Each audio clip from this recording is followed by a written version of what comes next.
Welcome everyone to the board meeting for September 19th, 2023. Today we will have Pastor Wade Monk from Greenway Church with the invocation. Our Pledge of Allegiance will be led by Chris Burns, who is a fine arts specialist. National Anthem will be delivered by the students of St. Cloud High School Chorus.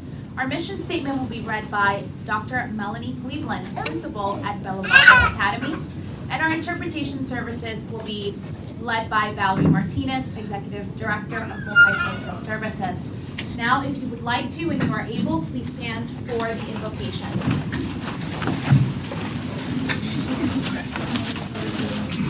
Shall we pray? Heavenly Father, we do thank you for this school board. I thank you for each one of them and their commitment to educate our next great generation. I pray that you'll be with them this evening. May they just sense your presence. May they realize that you will hold them accountable for all their decisions. Give them your wisdom and your direction. We pray protection and safety over this entire school district, we pray. In Jesus' name, amen. Amen.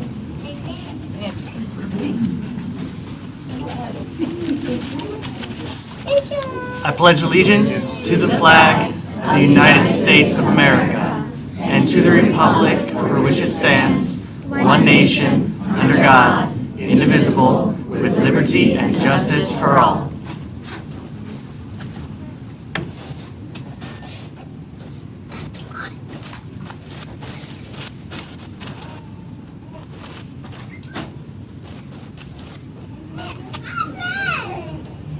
Oh, say, can you see by the dawn's early light what so proudly we hailed at the twilight's last gleaming, whose broad stripes and bright stars through the perilous fight o'er the ramparts we watched were so gallantly streaming, and the rocket's red glare, the bombs bursting in air, gave proof through the night that our flag was still there. Oh, say, does that star-spangled banner yet wave o'er the land of the free and the home of the brave?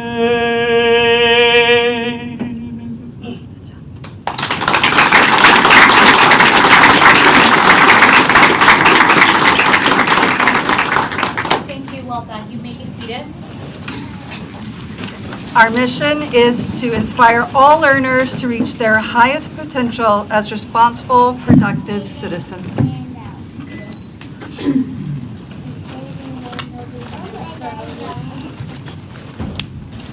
Good evening, everyone. My name is Valerie Martinez, and I'm here to provide interpretation services. Buenas noches, mi nombre es la señora Valerie Martinez, y estoy aquí para proveer interpretación en español. Thank you, board. And now is the time where we set our tone and start by delivering some positive comments. Today I'll start with District 4, Board Member Caitlin. Thank you, Chair. I want to first say that I attended Neptune Middle School's Cosmic Night with the Special Programs team and the Orlando Science Center last week, or maybe 2 weeks ago at this point. We had our green shirt team there. We had our JROT students from St. Cloud High School there, which was really great. They were actually the ones to facilitate the different science experiments and things that were going on.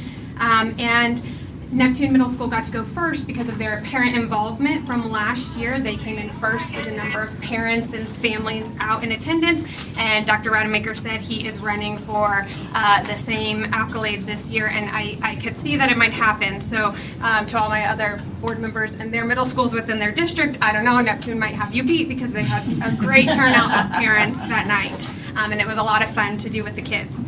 I also want to say thank you to our partners at CFHLA. They had hosted a September 11th Remembrance Breakfast last week, and it was very moving.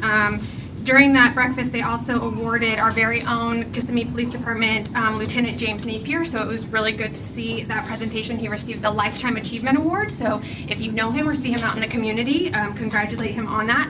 As a former teacher, I know I spent a lot of time around September 11th really discussing it with my students, and at the time there were ones that were, you know, maybe babies when that happened, and now today we know so much time has passed that they were not around or in conception at that time, and so really making sure that our students are aware of that event and kind of how it changed and shaped our country and us as a nation is really important. So I was thankful to them and that we, you know, lower our flag during that time, and I know our teachers are probably focused on giving some history around that because that's important.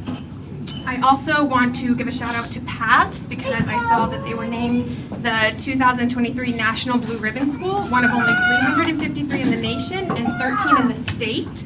So that is really impressive. This recognition is based on overall academic performance and progress closing the achievement gap among student groups on assessments. My own daughter is a Patriot now as of this year, so when I saw that I was very excited to shout them out for that achievement. And then finally, I'd just like to say thank you to all who reach out regarding various matters in the community, whether you're in my district or not. It's always nice to hear from the community, whether it's something of, you know, a good shout out on something that's happening at a school, or even if it's a concern that you have. That's what we're here for. So please reach out. I'm always here to serve all of our students in the community. Thank you. Vice Chair? I will echo that.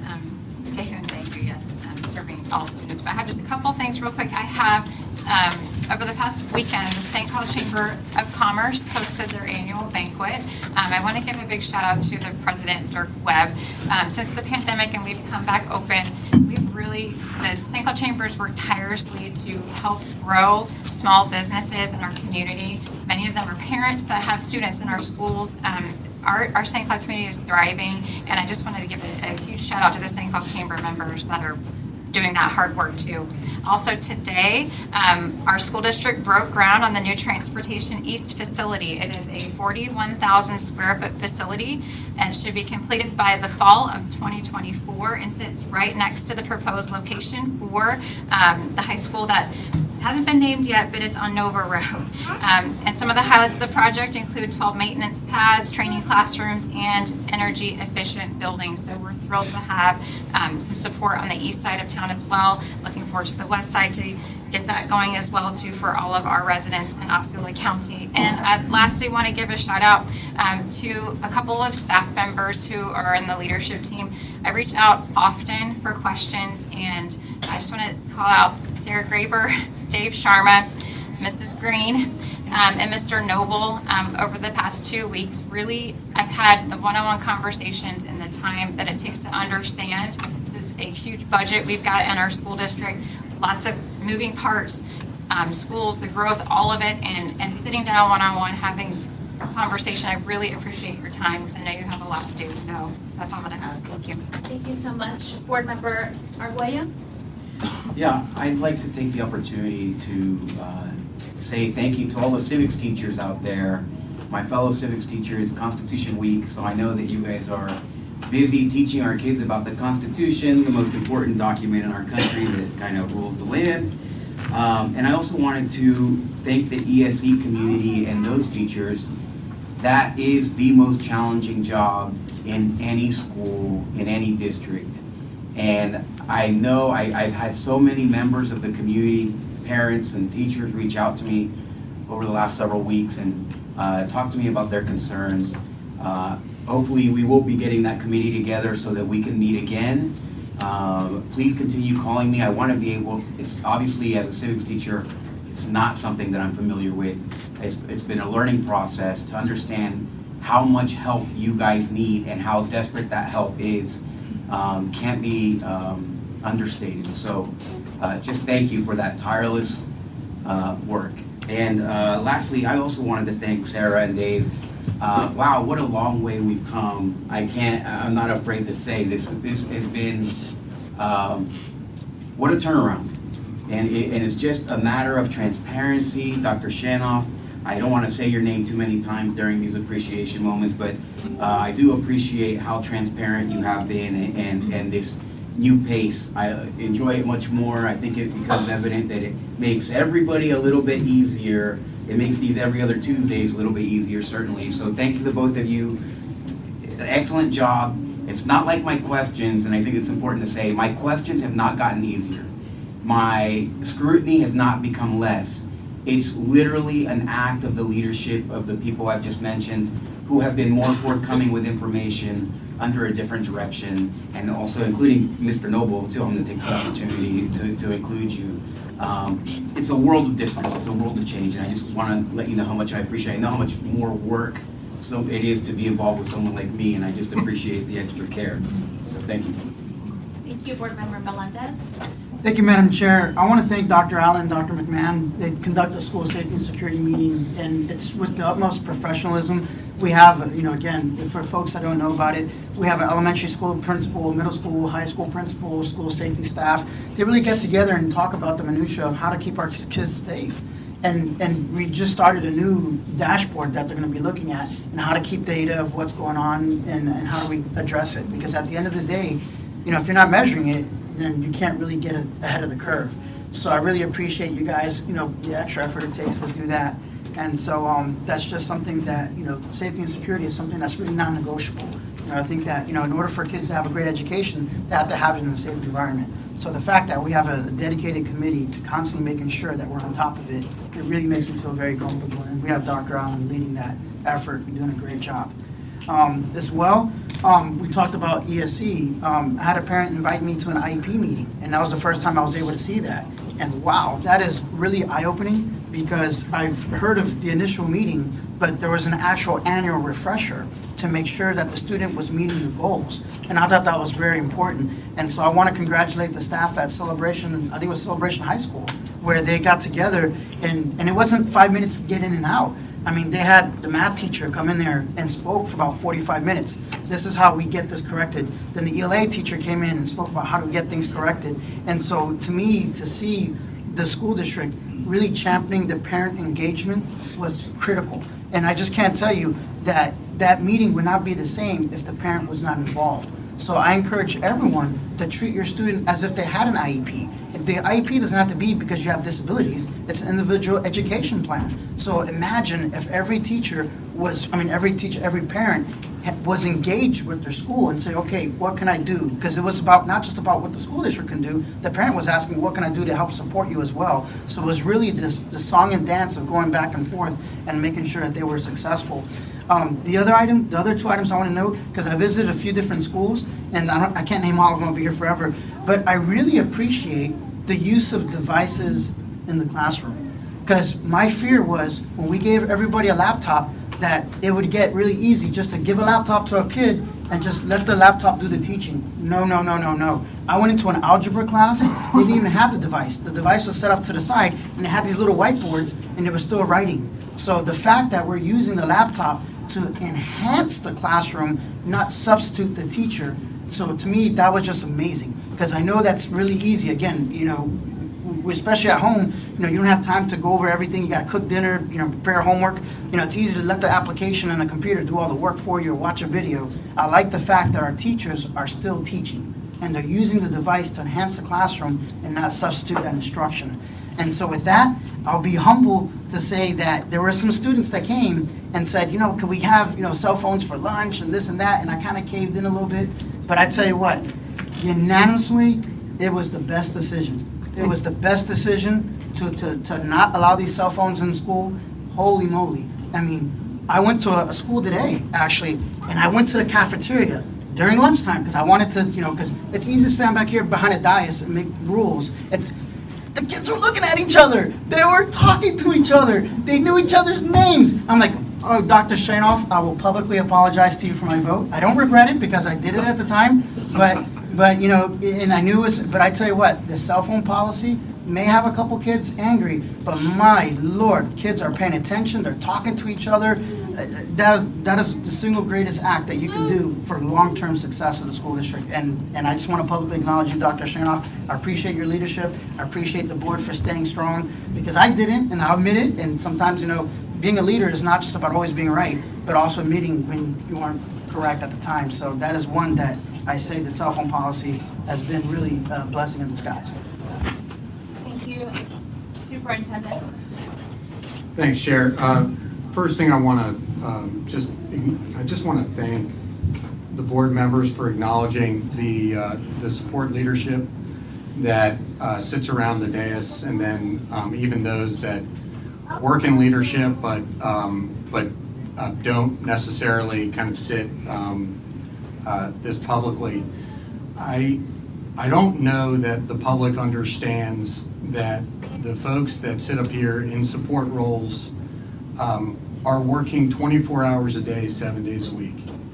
And just last night, we had something that we were working through where this entire team is working through the night to go ahead and support one of our schools in the midst of something tragic. And so I appreciate the acknowledgement, and actually one of the things that I was going to highlight, and I want to call out the folks that work on the business side of the house that have not been school leaders, Dave Sharma, Pete Thorne, Sarah Graber. They have participated in learning walks with our instructional leadership to better understand our core business and how everything that we do revolves around students and their success.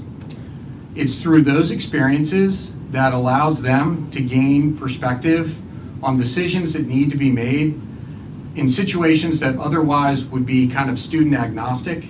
And they need to have that perspective. Dana Schaefer, same thing. In fact, I walked into St. Cloud Middle School last Friday afternoon. They were coming up on the end of visiting 52 classrooms. And the team that was there was Mr. Thorne, Dana Schaefer, and Lester Yates, head of security, that were going through, and they were talking instruction with our content area experts. It's a very powerful place for our district to be when the business chiefs are also pointed inward towards our core business of student instruction and student success. And I look forward to more instances of them getting out and being able to see it. And I appreciate them being so willing to take time out of their busy schedule to really understand what that's like. Dr. Allen, Mr. Noble, Dr. Green, they have been principals before, so they kind of know what good instruction should look like, but they're going to participate as well, so I just appreciate them. The other thing that I wanted to mention very quickly, I'm over halfway through the meet and treats, and actually I'm pretty close to the end. I can see the end of the tunnel of the meet and treats. It's been an unbelievable experience, but I think the one thing that has been, and I can get to those sites and be pretty exhausted, but when you're greeted by the ambassadors at Liberty High School, when you're greeted by the jazz band at Oxa, when you're greeted by the ROTC students at Toho or at Osceola High School, when you're greeted by the senior senators at Gateway, you are pumped up by the potential of our students, by how much they care about the school and how much they care about the school district. And being able to engage, especially last week at Liberty, the student ambassadors, they participated in the community portion. And they were not shy. They were very articulate, they were very engaged. They were very constructive. A lot of really good feedback and good insight for our team.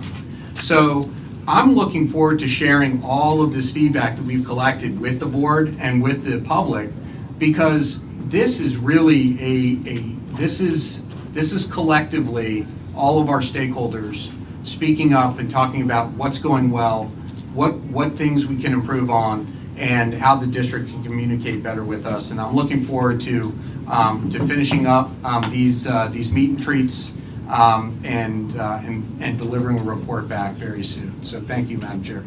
Thank you. I'll keep it brief with my comments. I also was at the chamber event over in St. Cloud. We got an award, which I brought so I wouldn't keep it. So if you want to go ahead and put that back, we got the bronze award for that. We also hosted the Lunch and Learn team over at Island Village. So we were able to show off our brand new shiny school to all of the leaders from our sister agencies, and it was really great to be able to speak with them and kind of learn about what they're doing in their agencies and how we can continue to help each other out as a community.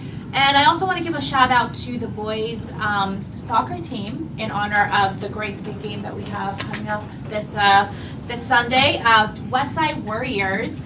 They got a victory a couple days ago, so I wanted to give them a shout out. We may have a future Khaleesi in that team. I don't know. We'll see about that. And with that, I'd like to go ahead and introduce our fine arts moment.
Let's go ahead and move on to the next presentation, Lakeview Elementary students presentation.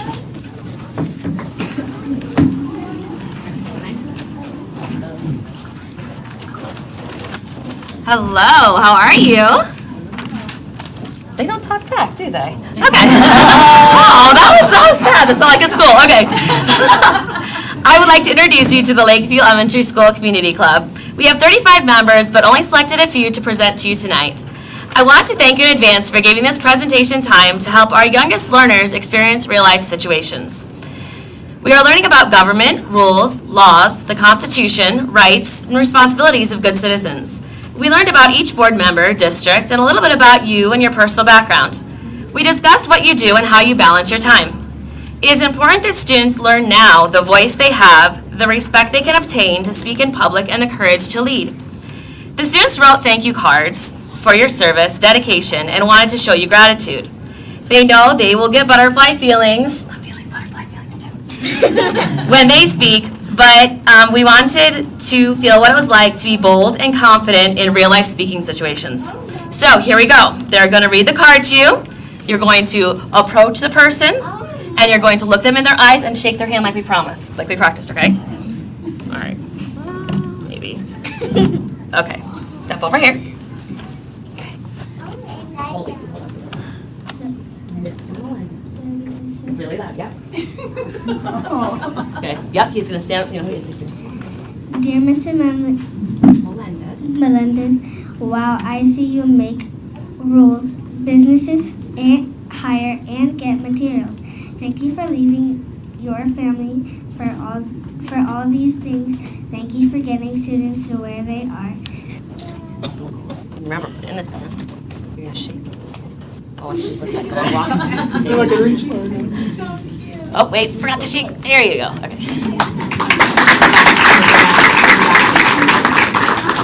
This is back there. You can go stand by. So look at the person.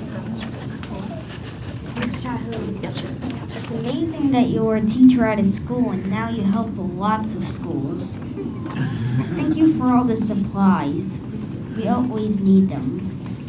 Most of all, we need pencils.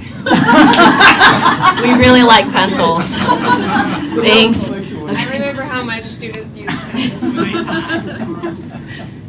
Thank you. There you go. Thank you. It's your turn again. Dear Mrs. Cahoon, wow, I see you are a part of Osceola School District. Thank you for helping Osceola schools.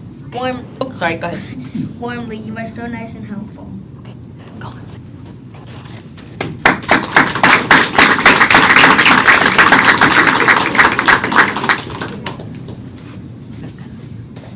Dear Miss Castillo, wow, I see you worked at Apple Inc. and graduated Gateway High School. I want you to cheer just like you did. Thank you for hiring principals and tolerating angry people, building new schools and hiring teachers. Thank you.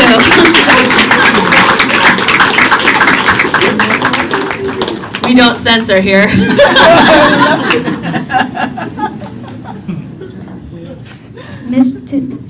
Dear Mr. Alguello, I see you have 5 kids. It must be hard. I see you have served in the Army for more than 5 years. Thank you for all of those supplies. We have all the amazing teachers.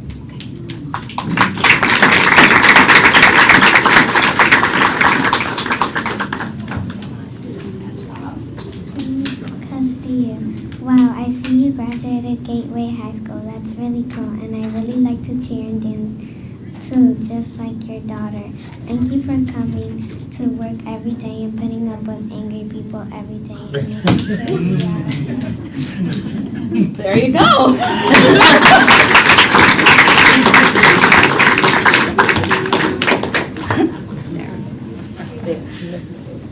To Mrs. Booth, I see you have to go through angry people. Okay, I don't understand the theme here. This was just an assignment. Go ahead. And leave your own family, but also thank you for helping my own family. You are so kind that helping to changing our laws.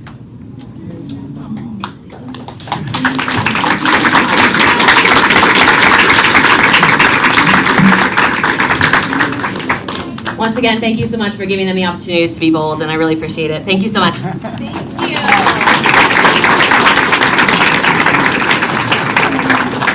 Well done, kiddos. We really appreciate these letters. Thank you for coming today. And with that, we'd like to, we actually have a comment before the proclamation about Hispanic Heritage Month. So, Kevin Parker, are you here? Kevin Parker?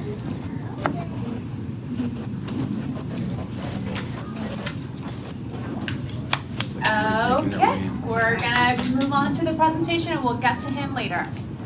Yes, presentation for Hispanic Heritage Month.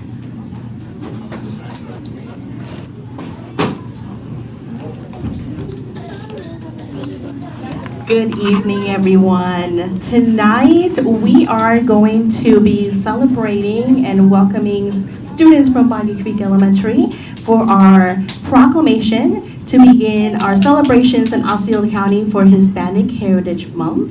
And they would really like to introduce themselves first. Ready? Hi, good evening, everybody. My name is Dylan, and I'm in 2nd grade, and I encourage Boggy Creek Elementary.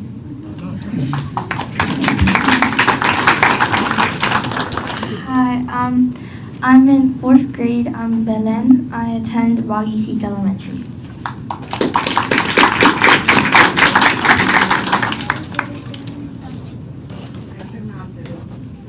The Hispanic Americans community have a long and important history of commitment in Florida and in our nation core values, and the numerous contributions of Hispanic Americans have helped shape our community throughout the cultural and linguistic heritage and positively impacted our nation, and we applaud the accomplishments of Hispanic Americans who have enriched our intensical and artistic community, and our district student population includes 64% who are Hispanic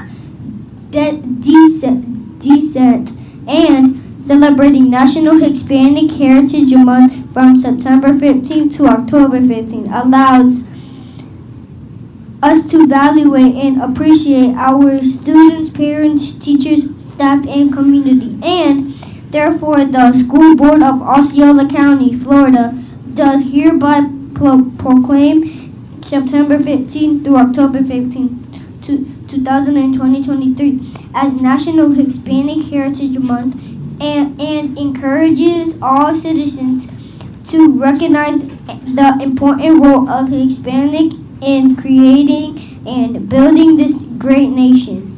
So moved.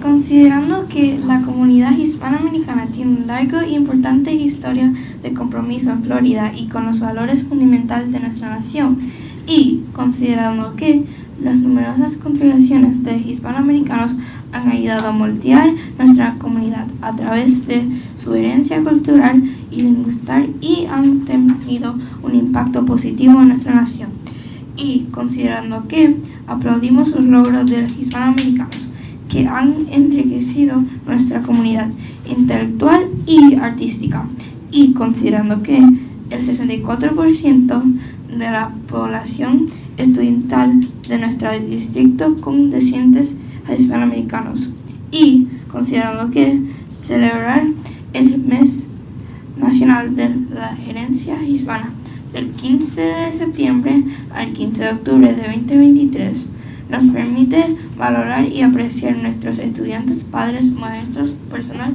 y comunidad. Y ahora, por lo tanto, la Junta Escolar del Condado de Osceola, Florida, por lo presenta proclama del 15 de septiembre al 15 de octubre de 2023 como el mes nacional de la herencia hispana, y alienta a todos los ciudadanos a reconocer el importante papel de los hispanos en la creación y contribución de esta gran nación. Así será.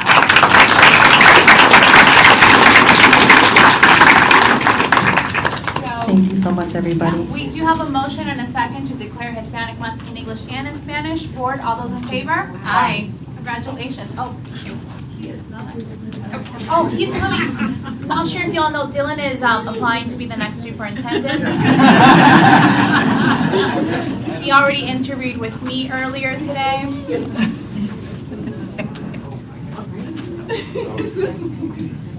Great.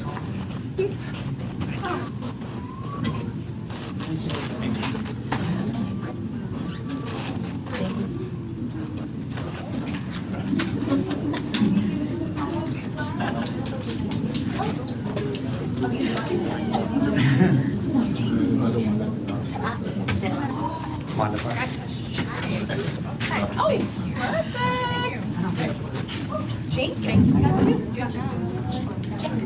Here, wait.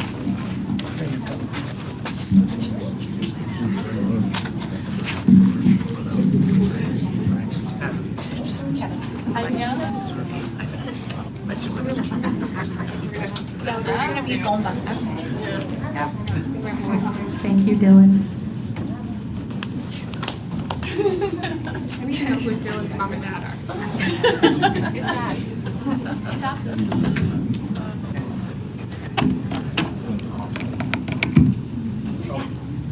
You have a little presentation? Yes, we do.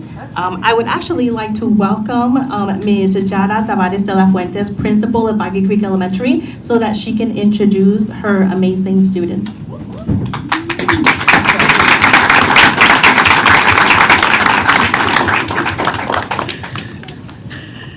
Good evening, board. Dr. Shanoff, it's a pleasure and a privilege to be here with my students. I hope you enjoy their talents, both in the classrooms and out, and they truly love their community and are very nervous and proud to be here and share their heritage with you.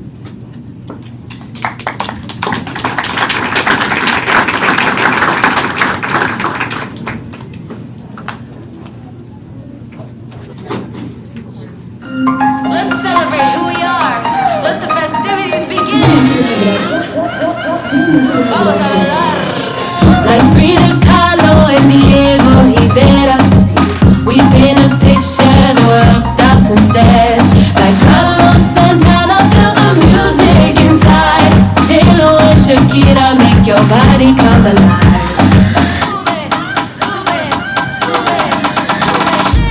Nosotros juntos el tiempo es now.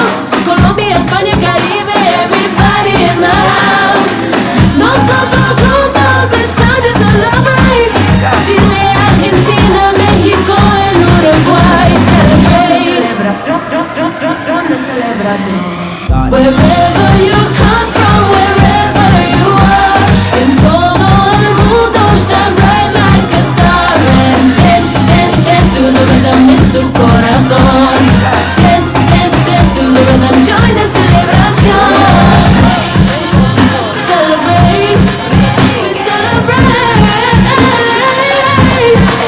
We celebrate, celebrate, we celebrate. We celebrate, una celebración. 7 looked inside our DNA. Ellen Ochoa took our dreams to outer space. As we write a story, the Latin experience comes alive. Allende, Darío, Neruda got stories in every style. Our culture is rich and delicious. Got thousands of wonderful dishes. Tacos y ropa vieja, chapulines, mole, paella. We take care of our people in need. Jose Andrés got a hunger to feed. Siempre comida, amor que servir. Celia Cruz got a song we can sing. Nosotros juntos el tiempo es now. Honduras, Panamá, Perú, everybody in the house. Nosotros juntos it's time to celebrate. Cuba, Costa Rica, Ecuador and Paraguay. Wherever you come from, wherever you are, en todo el mundo shine bright like a star.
so much, everybody, and thank you so much, Bagrique Elementary and Principal Ms. Tavares de la Fuente for sharing all of you to make sure that we do not forget our Hispanic heritage and for everything that you all do for our community. So thank you.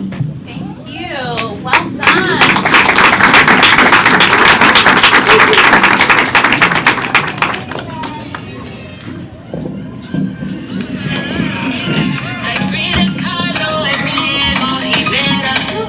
We paint a picture, the world stops and stares. Like Carlos Santana, feel the music inside. J-Lo and Shakira make your body come alive. Sube, sube, sube. Nosotros somos el tiempo está. Colombia, España, Caribe, everybody in the house. Nosotros somos España, celebrity. Chile, Argentina, México.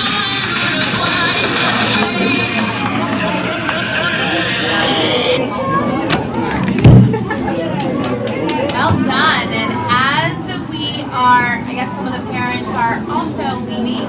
Thank you. Dr. Shanoff, whatever. We voted on it, right? Good? Yeah. Dr. Shanoff, as the parents are moving out, we would ask that you, yes, they're very excited. Hear them in here. They do very well, they should be. I'm going to ask you to go ahead and start with your appointments and transfers. Sure, thank you very much, Chair. So I'd like to call upon Susan Zelinskis, who will be the new assistant principal at Bella Lago Academy. Susan Zelinskis has held the following positions: teacher at Somerset Academy East Prep in Miramar, Florida, teacher at Mater Brighton Lakes, and dean of students at Bella Lago Academy. She received her bachelor's degree in elementary education from the State University of New York, master's degree in education from Northeastern University, and an educational leadership degree from the American College of Education. Second. Board, all those in favor? Aye. Congratulations. Thank you.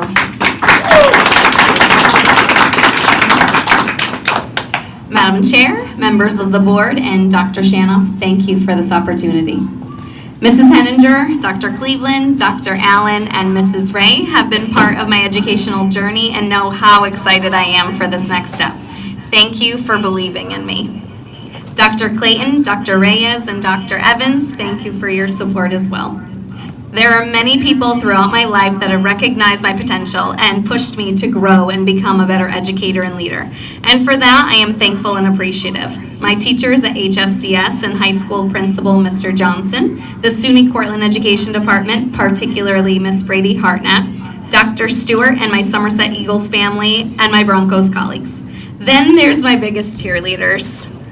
My husband, Jonathan, our children, Taylon, Jackson, Bryson, and Camden, my in-laws, Patty and Bernie, my best friend, Katie, my parents, and all my other family and friends. I love you all. In closing, I am honored to continue to be a Mariner and help our staff and students grow.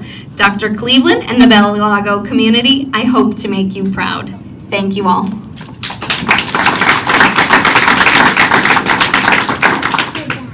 All right, team, there is a transfer. I do not believe we have to vote on that. We would move over to agenda modifications. However, I do want to recognize that there was a comment about Hispanic Heritage Month, and I believe the person is here now. And we do have a comment also about something on the consent agenda, so I'd like to recognize that before modifications. Kevin Parker?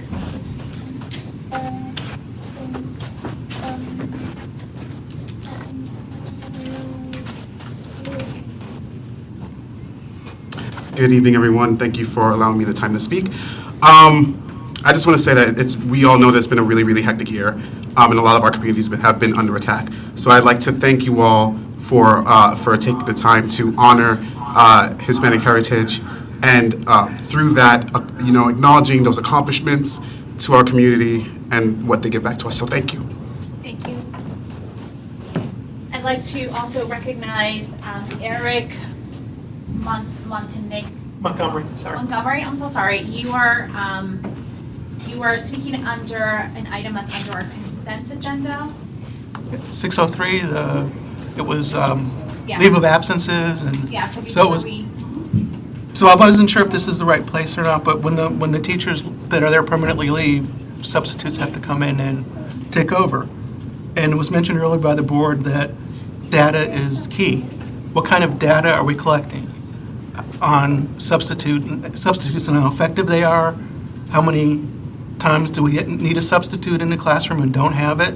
Those all add up to lost learning time for our children.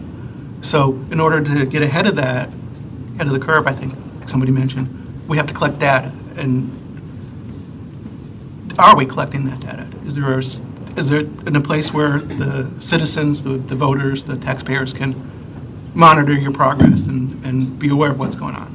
So it doesn't really fit exactly the agenda item, but it's close, so I thought I'd throw it in there. And that's it. So if there is any thought about measuring that, I would appreciate it. And if you do measure it, put it on available for the parents in the community to see. Thank you. thank you so much. Board, I would entertain any modifications to the agenda. I will start with Ms. Cahill. I have none. Thank you. Vice Chair? 7.01. Thank you. Thank you. Board Member Arguello? 9.08, 10.01, 10.02, 12.10, 12.10. Thank you. Board Member Melendez? Are we moving the attorney's appointment up? The motion's gonna be at the end, or? One can make it That would under be an modified. agenda modification, yes. So I would like to modify it to move the vote after we're done with the consent agenda to have the school board attorney selection process. Regular agenda? Yes. Thank you. Anything else? That's it? Okay. That's it. Yeah, no, nothing else. I'm sorry. No problem. Superintendent? No modifications for me, Chair. Thank you. Thank you. Let's read that back. We are pulling item 7.8, 7.1, 9.8, 10.01, 10.10, moving the attorney appointment to regular agenda, and we're also pulling item 12.01. Did I get that correct? Can you read? I've got 9.8, 10.1, 10.2, and 12.10. 10.2 and 12.10. Yes. Yes. Okay, thank you. Let's read that again to make sure for the record. 7.01, 9.02, 10.01, 10.02, 12.10, and moving the attorney's appointment under regular agenda. It's 9.08. Where's, Do you want me to read? No, where's the little gentleman who's here to help me read, apparently? I have 908. Okay. Thank you. Okay, board, I will entertain a motion.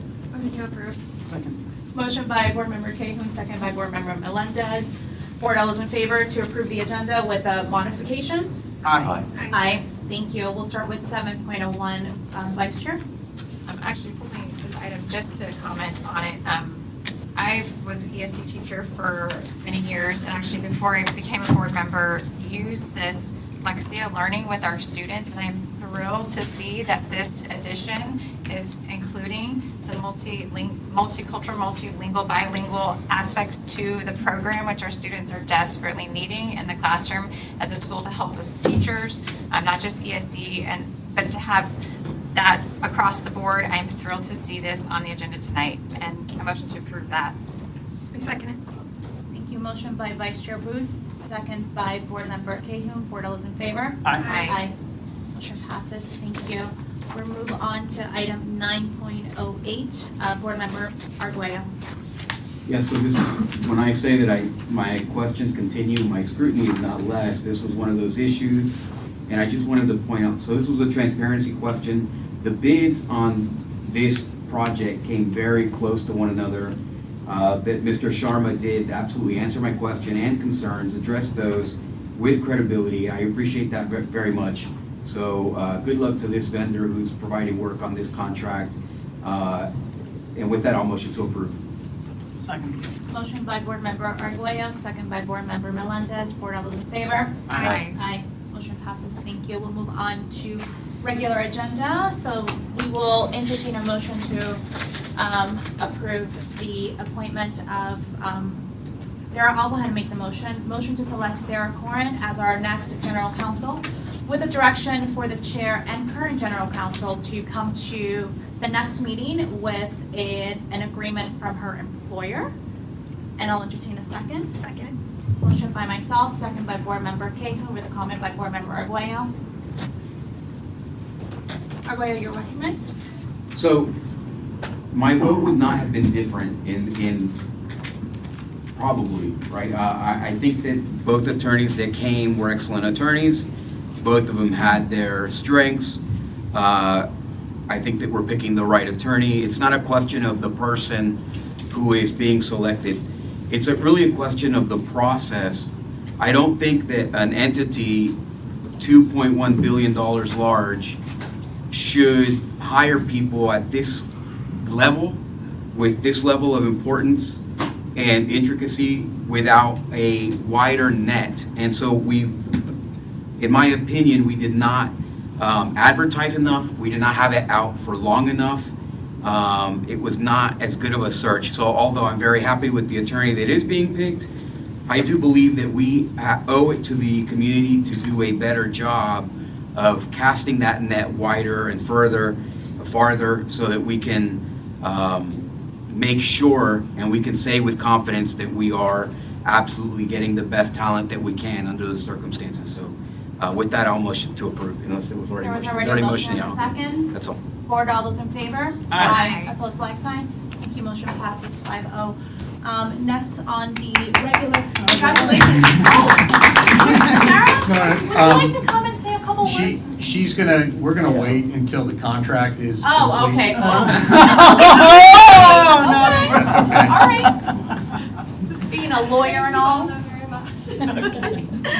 Perfect, thank you. We'll move on to item 10.01. Was that you, Mr. Arguello? 10.01. Yeah. I wanted to wish the FFA safe travels and Godspeed on their way to Indianapolis.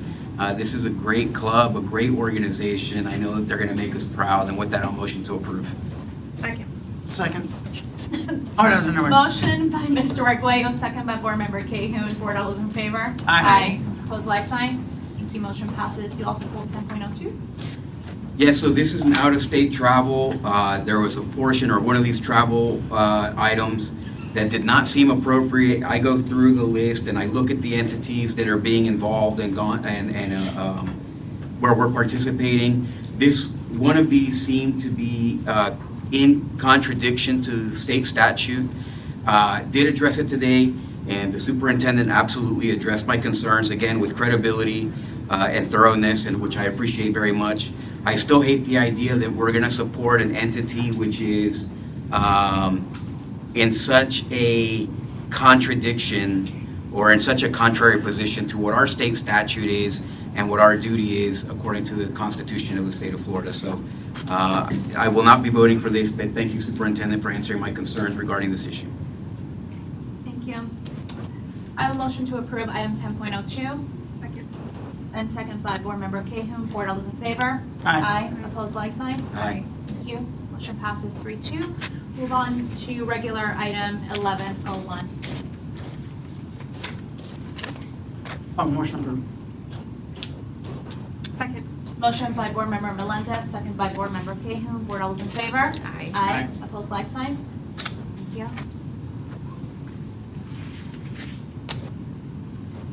I'll motion to approve item 12.12. Since 12.10 was closed. Oh, I'm so sorry. That's we on just me. did- but That's, No, but if you just discuss his issues, and then if he's okay with what your Yeah, resolution, I you can totally do missed that. all at once. absolutely. Okay. Mr. Regoya, I apologize. That's okay. 12.10. Yeah. So this is this was an item that did have a concern. These numbers seem to be larger than we normally deal with in my experience over the last 3 years. It seems to be just an outlier. However, I do know that Wharton Smith is a great company.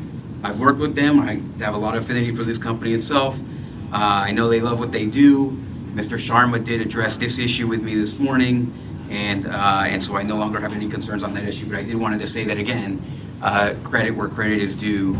They are addressing these issues. So it's not a matter of less scrutiny, it is a matter of just more transparency. And for that, I congratulate you, Mr. Sharma. And with that, I'll motion to approve. 12.12. Thank you all. Second. Board, all those in favor? Aye. Motion passes. 5-0. Motion to approve 1301 with discussion.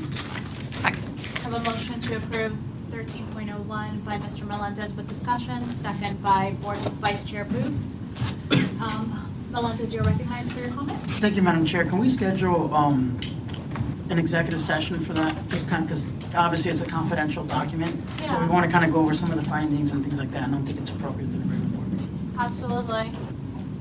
I'm okay with that. Maybe we can couple it with another executive session. I think we have another attorney's executive session. We will need one after the next meeting. Okay. On some lawsuits. So after the next meeting, do you, Yes, ma'am. is that what we want to do it, Board? Okay, I'm okay with that. Thank you. All right, Board, all those in favor? Aye. Motion passes, thank you. Superintendent, you're recognized. Wanted to put forward a recommendation for the Education Foundation Board of Directors for 2023, 2024. They are listed, have been appropriately trained on what it means to be a member of a board of directors with a public entity in the state of Florida. Motion approved. Second, we have a motion by Board Member Melendez, second by Board Member Cahoon with a comment by Vice Chair Booth. It's a question. So Vice Chair. Board of Directors I've been serving on as the ex officio member for the school district. Just to be clear, Mr. Crawford Becker, I'm good to vote on this today. Yes. Okay, just making sure. Thank you. I also want to, Yes, Mr. Melendez. well, I want to thank they're basically volunteers. You know, they're folks that take time, you know, they have some vested interest in the school district, but that's the whole purpose. You know, people want to get together and contribute to the schools. And so I just want to thank every single one of them that takes time out of their busy lives, their careers, to dedicate their knowledge to help the students move forward, because they do a lot of scholarships. They basically support us. They're an extension of the school district. And so I just want to publicly acknowledge the effort that the Education Foundation does. I know not every school district and foundation has that type of relationship, but we do. And I just want to honor them and let them know that I appreciate the work they do day in and day out to help our students succeed. Thank you. Yeah, Could I just say one thing? Because of course. leaving that board, I just wanted to compliment the staff of the foundation who do an incredible job of running everything and making sure it gets done. Thank you for that. We have a motion and a second. Board, all those in favor? Aye. Motion passes. And we are open for public comments. So now is the time when you, the public, is able to address the board. I currently have 2 comments here. If you have one, please bring it up to Tanya, and we will put it into the record. Remember, you have 3 minutes to make your comments. You will have a timer that's going to be in the televisions. Please be respectful as always, and please do not address a specific board member or actually any specific person on the dais. With that, I will go ahead and call Chair Batman. Did I say that incorrectly again? Sorry? Did I say your name incorrectly again? Yes, Jerry. Derek, okay, great. Jerry Batten, 1015 Indigo Drive, right, in celebration. First thing I want to say, the kids are fantastic. I said that last time I spoke, but it's all about the kids. And in that realm, I'm just here tonight to express some disappointment in the Osceola County Library Link Access Pass program, I believe going bye-bye. And I guess I'm a little flabbergasted by that, because I know from a board perspective, you're driving that out of House Bill 1069 and 1467. In my opinion, they're both kind of negative bills. 1069 is that don't say period bill, and 1467, I've talked before, that's really kind of disguised book banning. Not a good thing, and that's maybe why we don't want the kids taking their student passes into the library. We've had crazy things in this state. Stop Woke Act, Parental Rights and Freedom, which is dubbed Don't Say Gay, that act. And all I want to say is I'm seeing this stretch of things that kind of disappoint me. I think we as a school district are giving into some narrow perspectives. And it would be really, really nice to see us start promoting some positive, broad perspectives, really educate these kids. We have tons of smart kids. So anyway, that's it in brief. And I think, please, let's move on to something more positive. Thank you. Thank you for your comments. We'll move on to Alice Horn.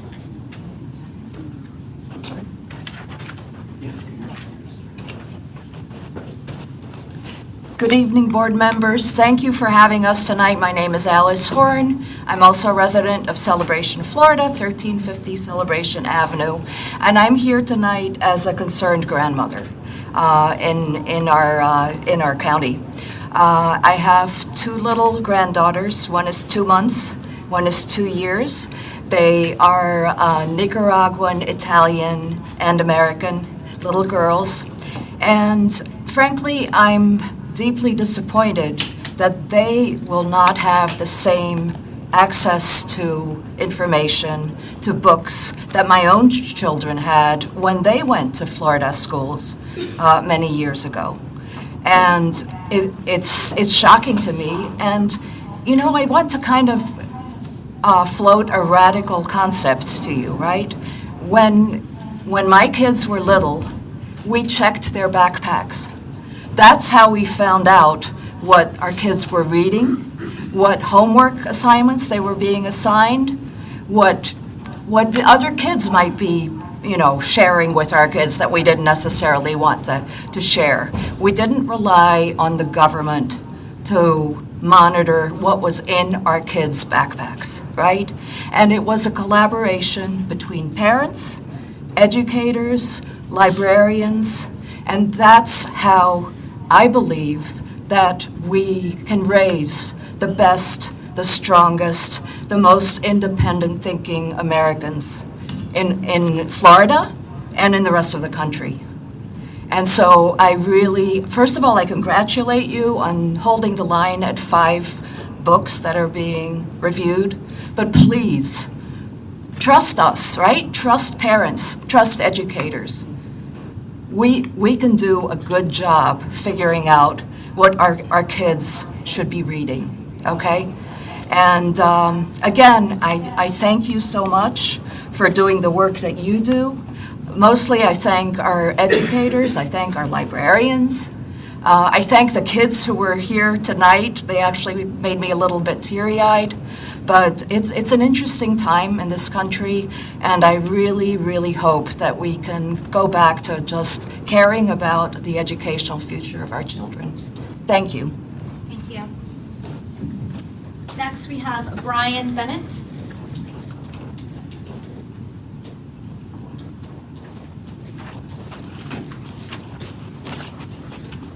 Brian Bennett, 1125 Albany Avenue in St. Cloud. I wanted to provide a little bit of an update on the last time that I came here, and I had some great support from the superintendent and Ms. Clayton to help address the issues with my son. My challenge, again, to the district really is that we've got about twice as many students in that classroom as what there should be. We've got 12 students in a low-functioning ESE classroom. We've had students who have eloped and haven't been noticed for a period of time. My son has gone to school. He gets picked up at 5:15 in the morning. For any parent who's trying to get a child up to meet a bus at 5:15, imagine if your son's nonverbal, has to have diaper changes, has to have medications put in him. It's pretty difficult to get all of that done by 5:15 in the morning. He's on the bus for 2 hours. He can't control his bladder.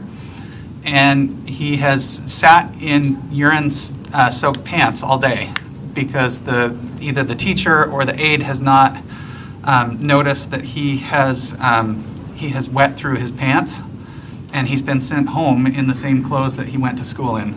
We do know that the principal is aware and has tried to address it with the faculty there, but if we had somebody who was causing their pet, their dog, to sit in a crate in their own urine for 8 hours, that person would get charged with a crime.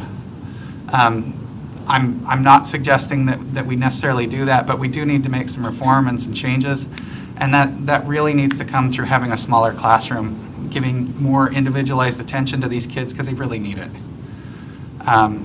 I do appreciate everything that has been done for him, and I know that more will continue to happen for him, but we need to do more for these kids in general. Thank you. Thank you for your comments. Board Member Booth, do you have a comment for Superintendent? I do, actually. Mr. Bennett, thank you. And Dr. Shannon, follow up with this gentleman, parent, please, in the school. Yeah, so we are, and there are some things that need to be done. However, I think that we need to acknowledge the fact that we have an ESE teacher shortage in our state. I attended FADS last week, and it was across every district that there is a shortage of ESE teachers. We will continue. We look through the brass ring system every week, looking for new folks to go ahead and onboard. We've talked about changes in training in order to accommodate some of the unique challenges that some of our students face. So we are trying to operationalize some of those. Mr. Bennett and Dr. Clayton and I, we have an open line of communication, and so we will definitely be following up. But I do think it's important to know that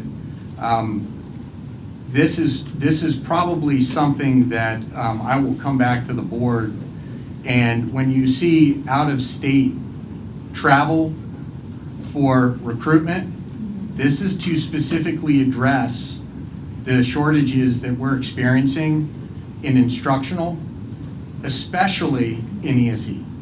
So please know that we're going to take a much more aggressive approach towards recruitment, and we're prepared to go ahead and onboard folks as fast as they can come on board. But yes, we will continue to work with Mr. Bennett. We will continue to work with all of our families. And so, yes, absolutely, this is on our radar, and we will continue to work through it. Thank you. Mr. Argolla, you're recognized. Yeah, I'm not sure that somebody would want to come from Michigan, for example, out of the air, to come be an ESE teacher here in Florida for pay which is less and for a cost of living which is now the same. So, I think that it's going to be very difficult to find these people without taking a hard look at what they're getting paid, which I think that we need to break through the mold that they have at all these other districts where we're trying to compete with other districts by nickel and diming a little bit up here and whatever and staying within these norms. We need to do something drastic in order to attract, who would want that job, right? He just described what that job was already, right? And so people don't go to education school to address that kind of problem. They go to education school because they may have had a good teacher and they want to teach somebody how to do essays, not to change diapers and so on. And the need for, which it's not our place to address necessarily, but certainly we have to acknowledge what the problem is, that the population of ESE students has skyrocketed. And obviously the model which we are operating under does not address that population growth. And so, we need to, I think it goes beyond just the recruiting and teacher model. We really need to decide, you know what, these are professionals that are on the same level as medical professionals, and maybe they should be changing that pay so that they're getting paid what a medical professional does, not just what a teacher gets. Maybe combine those two salaries and pay them that, because it's the only way that we're going to be able to address it. Otherwise, you're going to find either people who are willing to take less than their worth, which is not a good place, or we're going to find that we'll never be able to hire the sufficient need. So anyway, I trust you. I absolutely trust your judgment. I just want to let you know that I would be very supportive of breaking through the model and rewriting something here in Osceola that maybe doesn't exist in another county, because none of the counties in Florida have really done it well. Thank you. Mr. Melendez? Just a quick point, is there a stipend for ESE, teacher certifications? Kind of like when you get a master's degree or you get a graduate degree, you get a couple extra thousand a year. Is there something similar to that for ESE certification? Maybe we're looking at Sarah or who read it. I believe there is for teachers, but I think we're talking about parents. Thank you, board. The last person that we have for comments is Eric Montgomery, who's speaking on item 16.01. Do we want to, Eric, do we recognize you now or during the hearing? Okay. We're gonna go ahead and speak to the issue first, and then we'll recognize you after. Thank you. Thank you so much. With that, I'll move to you. 16.01. Madam Chairman, could we take a 10-minute recess? And the reason is I'd like to have those who are presenting for the superintendent, which is Mr. Callen, I understand, and those presenting for the private entities meet me in the back of the room, and I want to take them to the conference room and make sure everybody's organized and we don't have any confusion when the hearing starts. Sure. We'll take a recess. We'll reconvene at 6:51.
feel that's inappropriate.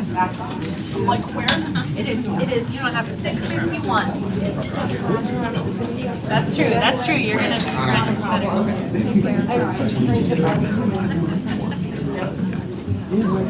There's a good chance. What happens in the front, there's, like, would know if you don't want to ask. I was outside. You're oh, okay, that's too far. No. Oh, yeah, I guess the essence is that there. K-Town essence.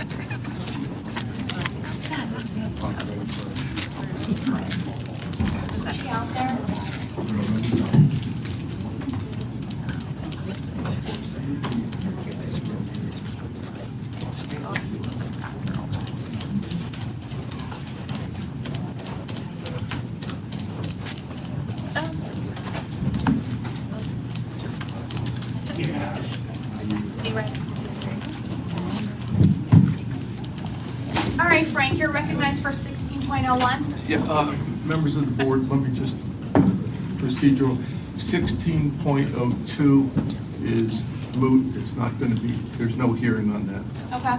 all right? We're going to start with 1603, while 60.01, the people are talking with their counsel. Great, 16.01? .03 we start. 0.03, sorry, go ahead. So at this time, the applicant, You're polling? Polling. yeah, it's pulled permanently, it's moved. There's nothing for the board to act on. It won't be coming back. Okay. With that, I'll turn it over to the applicant. They each have 10 minutes. 10 minutes? The applicant and the superintendent's representative, and Okay, you're recognized. Well, first, Yeah, I think Mr. Sharma's taking care of it. First, I'd like to go ahead and thank the board and staff for your time and consideration tonight. I'm Jordan Richter with Lincoln Avenue Communities. This is my colleague Cricket Cleary. I believe a couple of you may have met her previously. Lincoln Avenue Communities is a national mission-driven affordable housing developer, owner, and operator. Affordable housing is all we do. It's at the core of our mission, and it's what we sink our teeth into every day. Based on our conversations with staff over the past year plus now, and hearing a lot of the agenda items tonight, I think we've actually got a lot of common with our goals with the school district and what you all work to achieve every day. Our primary objective is to provide the highest quality, affordable communities for our residents and really a place where their families can thrive. We have a long-term perspective. We are long-term owners and operators in these communities. In the case of the Salix on Vine, which we're here to discuss tonight, we would be involved for at least the next 20 years. And so with the Salix on Vine, we're here to discuss a community that we hope to develop off of 192 and Old Vineland Road. This community would deliver 252 new units, 100% of which would be affordable. Every single unit in the property would be available to individuals or families making 60% or less of the area median income. And although the project would be 100% affordable, the community will provide market rate finishes and market rate amenities, and most importantly, a place for those individuals, those families, and those students to be proud to call home. And one thing to emphasize is this will be a safe, stable home for members of the Osceola community. That's who the project will serve, that's who we're developing it for, and that's who it's going to benefit. With that, I'd like to discuss a little bit about who we think is going to reside in here. Where do these households come from? And both in our experience and what the studies say is they're generally members of the community already, living in substandard or unaffordable housing.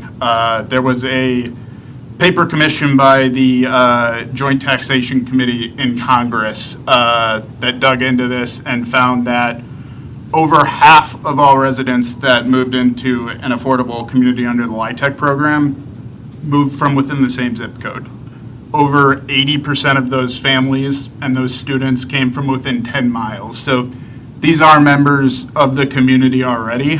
And frankly, those numbers were even higher when it was a new community that was developed such as this. So what we're really trying to do is to provide affordable housing to those members that already live here, those workforce professionals that have to commute and can't commute anymore because affordability's gotten so strained.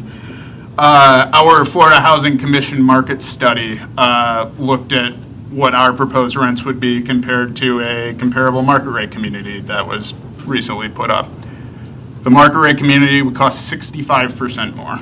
It's $10,000 a year for a family that can't afford that $10,000 a year. So we believe this housing is important. We think it's especially important in a rapidly developing corridor, a place where low and moderate income housing is being redeveloped into housing that isn't affordable to those same residents. So the project, as you all know, we've been working on it for a while. I've been working on it close to 3 years. We hope that we are finally approaching a closing here, groundbreaking in end of year, early Q1. It'll be a 22-month construction schedule, so we would be delivering units in 2025 and delivering the entire community for our intended residents at the end of 2025. Unfortunately, the project and affordability in general have continued to become more strained, as everybody in this room knows. Interest rates have continued to go up, and based on the inflationary environment we're dealing with, unfortunately, so have construction costs and construction prices. And so we've spent a lot of time continuing to secure resources to ensure that this project becomes a reality. From the last time we were here, we worked with Florida Housing and secured $4.3 million in construction inflation relief funding for the project to help fill the gap. We've worked with Osceola County to both try to secure mobility fee impact waivers, as well as securing a deferral of impact fees through construction to help with our financing costs. And that's what brings us back here tonight is the educational impact fee waiver. I know everybody's familiar with the code and the statute. This project, has been deemed to comply with everything required in that statute, but it is subject to revenues being allowed to pay for that impact fee waiver, which we completely understand. We know that the county and some of the district have expressed that affordable housing is important and why it's important, and we believe that this project will both provide significant benefits to the district's extremely large workforce, and just as importantly to the students that will reside in the community. So I'm going to turn it over to Cricket to run through a couple of the reasons why.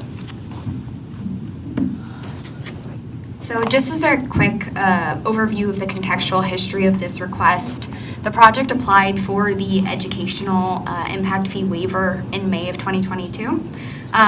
That was denied, as Jordan mentioned. The project was found compatible with the requirements, but was denied due to lack of additional revenue. I came and talked to y'all last October at the board meeting, at which time the staff and board had asked to sort of have a conversation on the side to find a proposed solution that worked for everybody. And we've done just that over the last year and a half. We've had several conversations, emails, Zoom calls, not that much to the staff's credit. We've spent a lot of time with them. And we've really built the financing for this project around an assumption of being able to find a solution. So it's certainly been communicated over the last year, year and a half, that there's projected certainty in working together to find a solution that worked for both the district and the project. I also know that based on the conversation we had last October, the board was really interested in finding a holistic approach, a holistic solution to, you know, finding a way to help support the building of affordable housing units, and was less interested in sort of approving one-off projects. But unfortunately, as Jordan suggested, we're working really fast towards a financial closing here and hopefully groundbreaking, and we're just asking for that to be reconsidered. You know, we've been really, you know, what we felt have been good partners over the last year and a half and have proposed several different financial structures. You'll see the structure that we're proposing isn't an exemption. It's a partial payment and deferral. So the district will. Time's up. Oh. Thank you for your comments.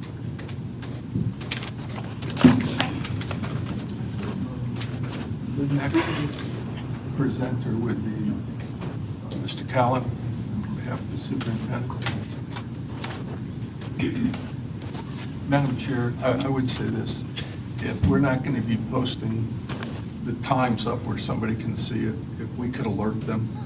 I'll alert them Okay, I wasn't aware there was a time. I thought it was like a presentation. So. No, it's 10 minutes. 10 minutes for Yeah. each of them. If you could allow Cricket just to close out, because I hate just. Is that all right with you, Madam Chairman? Sure. Cricket, would you like to have some closing thoughts? Yeah, thank you. Yeah, so we've been working in earnest over the last year and a half, you know, unfortunately in our last conversation with the staff last month, we were told that under no circumstances would they recommend an approval for this fee exemption or deferral. And so I guess given that, we really do just want to highlight, you know, we know that this district's priority is investing in recruiting and retaining teachers. This project does exactly that. Of the 8,000 staff that the district employs, a substantial amount will income qualify for housing here. Jordan prepared it, you know, we're certainly willing to offer, you know, a priority list of preview for the district to sort of review upcoming availability units in the project and work in tandem with that. We also really want to highlight for the students, you know, 62% of the district students, 43,000 students, are on reduced or free lunch. All of those families income qualify for this housing. And so I think when you look at the studies that, you know, students in LIHTC funded affordable housing, for every year spent in LIHTC funded affordable housing, they're associated with a 3.5% increase in the likelihood of attending higher education programs and a 3.2% increase in future earnings. This is from the same paper that was commissioned by the Joint Committee on Taxation. Do you want to just wrap up our proposal? Just in closing, our proposal, as Cricket stated, is not an exemption of these fees. It's a 40% payment up front and then a 60% payment that will be deferred to help us finance this. It will be secured by a regulatory agreement against the property. It will be paid back to the district, but through your deferral of the fees, it increases the likelihood of us being able to successfully develop the property. Thank you so much. So we appreciate it. Madam Chair, my name is Tom Callan. I am an attorney in Orlando, Florida. I do work for the district from time to time. You're not my exclusive client, but I have represented developers and friends of mine in the affordable housing business. As you know, it's a very complex business. Some have tax credits, some have a sale program, proceeds from the state. It's a competition. They allocate X number of dollars per county per year, and that's all they allocate. And then they provide those monies to pay for some of the impact fees for these projects. So this project here presented would qualify as if it did qualify as an exemption, would have to be for a 30-year, limitation on the property charging below market rent, recorded with the state of Florida, have that in place. But the impact fee ordinance that's adopted by Osceola County has that provision, unfortunately, in section 24-42, number 1, and it starts off with the famous language, subject to the availability of other school board revenues to pay for this exemption. And that's the stumbling block. That's number 1. Number 2 is that the, is this thing on or not? Is it on? Okay. Number 2 is that the ordinance does not allow for installment payments. It says you must pay the impact fee. It says at some parts before the building permit, but as you all know, the state legislature has changed Chapter 163, 31801 several times the past 3 years, and now they allow impact fees to be paid up to certificate of occupancy to help people get closer to the end. The proposal here is 40% up front, 60% when it hits some kind of rent stabilization, have that be done. The good thing here that is a possibility, I think the board here has to deny this tonight because there is no authority under the county code for you to do this. But the solution is that they don't have to pay the impact fee until certificate of occupancy, which you heard is about 3 years down the road. There are some things that could be changed in this ordinance if the board wants to recommend that to the county commission.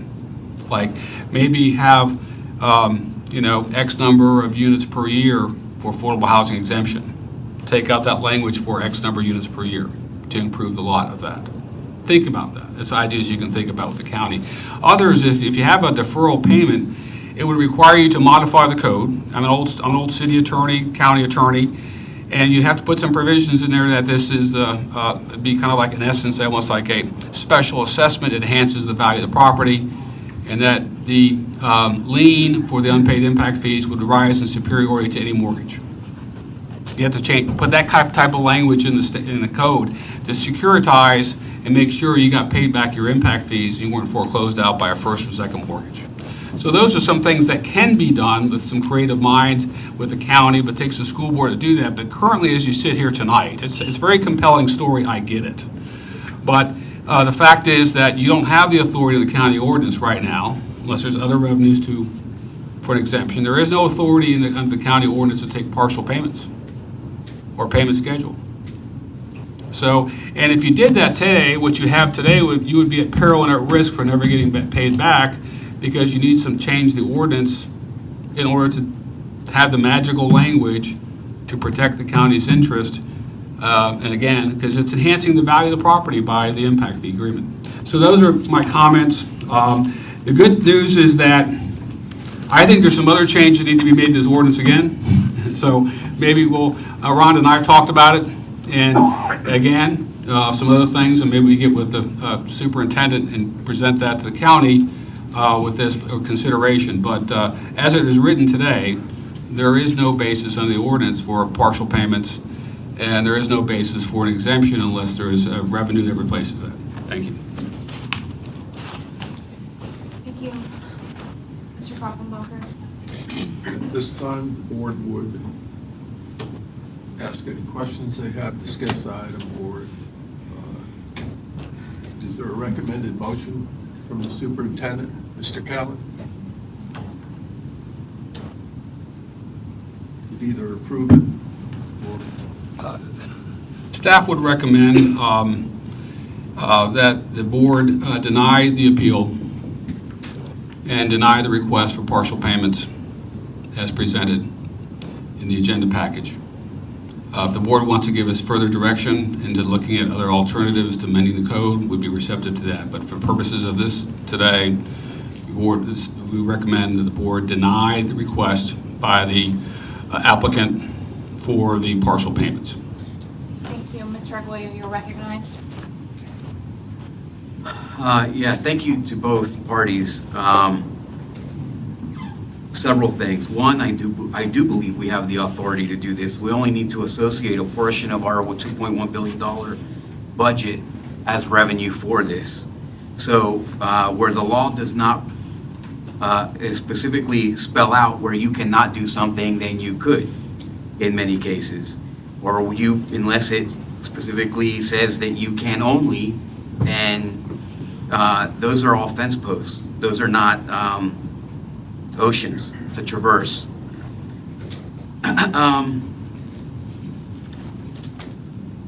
this is the position that you're in because I want to be very transparent about the headwinds that you're facing.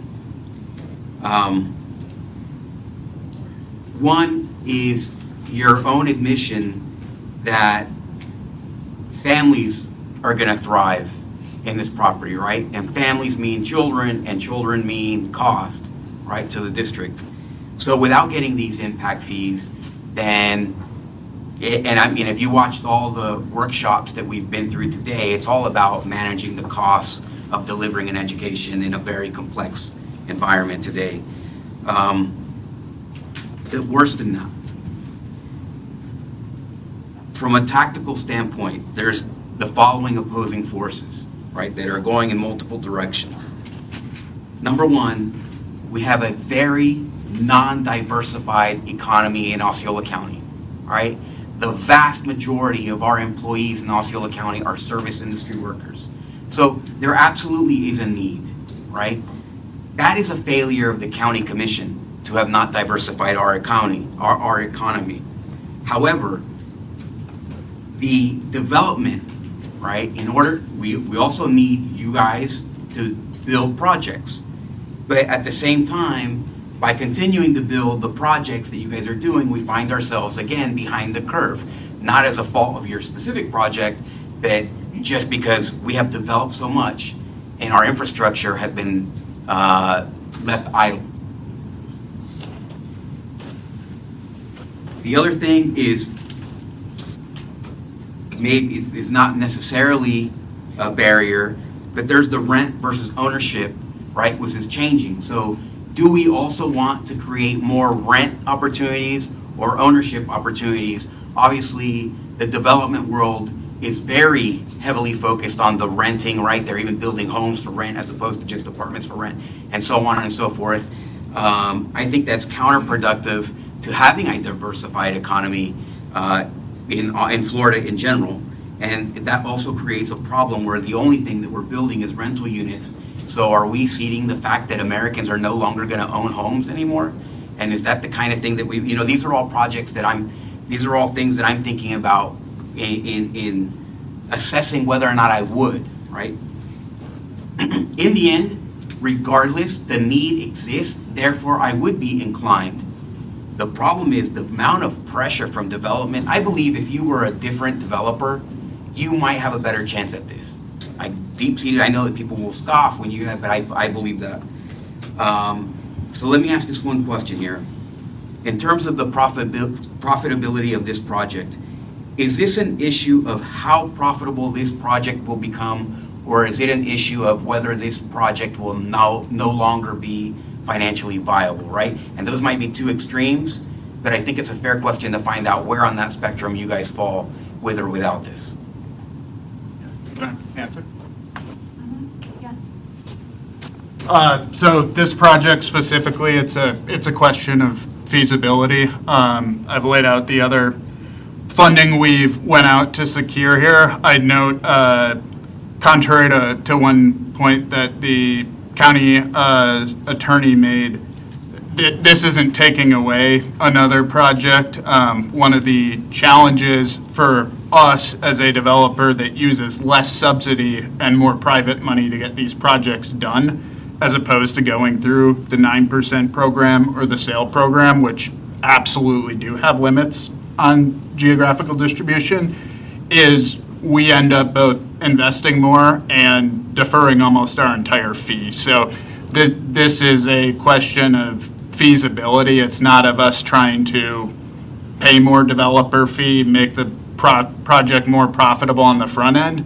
The tax credit investors will not invest in a property that doesn't show that it's financially feasible, and so that's what we're dealing with here. I think that's an important point.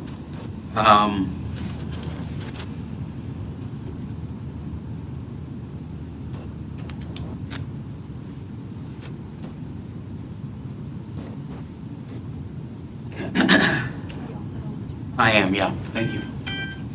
Mr. Melendez, you're recognized. Thank you, Madam Chair. Without getting into technicalities, because I'm going to get into technicalities second. not my first question. You know, on the face of it, I was one of those board members that spoke initially and said, you know, understand that this is workforce housing that's helping the community, but at the same time, it's generating students. And there's no restriction or limitation on this development's ability to generate students. So I felt like we still needed to collect the impact fee, because exemption was a possibility. But I was thinking at the time, well, you know, as a rule of thumb, I didn't want to be the first entity to contribute to the pot, so to speak. You know, I wanted the county to be able to say, okay, this is something that we need, contribute something, and we all contribute something. And, but fundamentally, you know, I kind of agree with the deferral. We'll talk about the technicality part later again. Fundamentally, I agree with deferral, but 17 years is a really long time. My expectation was something maybe like 3 to 5 years. But it gets complicated because, as our attorney had mentioned, that it takes 3 years to get the certificate of occupancy when the impact fee is due. So you're, in essence, getting a 3-year deferral already. So that's where I'm kind of challenged with, to kind of going back and forth with, is, you know, I don't mind a deferral, you know, but a very short-term deferral to reduce the risk of liability of default, you know. And obviously, if it becomes default, we have to kind of trigger some kind of legal mechanism to collect the money, similar to like a bankruptcy. But 17 years on its face is just way too long for development that it's actually generating students. You know, because we can discuss different types of units that's a whole different argument there. But the other thing from the technical perspective that got me a little bit confused is I understand the law may not say you're allowed to specifically deferral, but also doesn't say that you can't deferral. I mean, so you're still collecting the fee. So obviously, I'm definitely not an attorney. I'm not going to sound confident like I did last week on another issue. But it just sounds logically illogical to me that, you know, we can only do exactly what statutes say. I don't know about that. You know what I mean? I'm just kind of questioning the legality of that. You know what I mean? Because if that was the case, we wouldn't be doing half the things that we do at the school board, because the code would be so long telling us exactly what we got to do, how I got to vote, how I got to do whatever. You know, sometimes there's a little bit of implication. And the thing is, with the deferral, you're still collecting the impact fee. So you're still honoring the essence of what it's asking for and just deferring when you collect it. So that's just my technical part of me that doesn't understand it. But even if I did understand the technical part of it, 17 years is way too long, because we do got to render services to students that are being generated.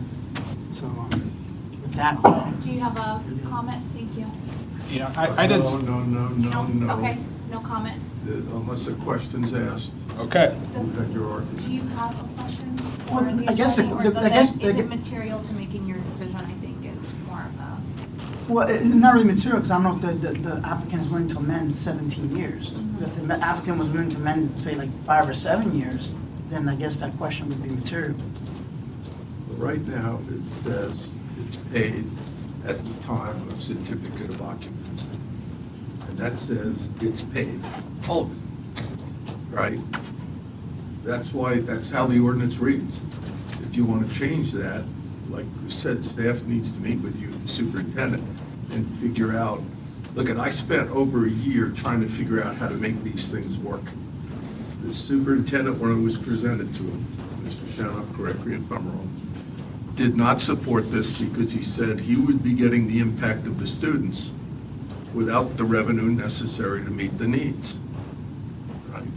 So tonight is a request to approve what they have or not. If you want to send it back for further negotiations and saying you're interested in some concept about delay, then I think you need to table it and literally tell the superintendent, come back at the next meeting with something you think would work. Thank you, Mr. Arguello. Yeah, I think that that's a good point, Frank. However, we could take a note, for example. It doesn't say that we wouldn't be able to take a note, and the note would satisfy that requirement for it being paid. Right? Oh, yeah, no. So there's ways. It's just a matter of making sure that everyone's needs are being satisfied in this transaction. And I absolutely understand the district's position, and I share the concern.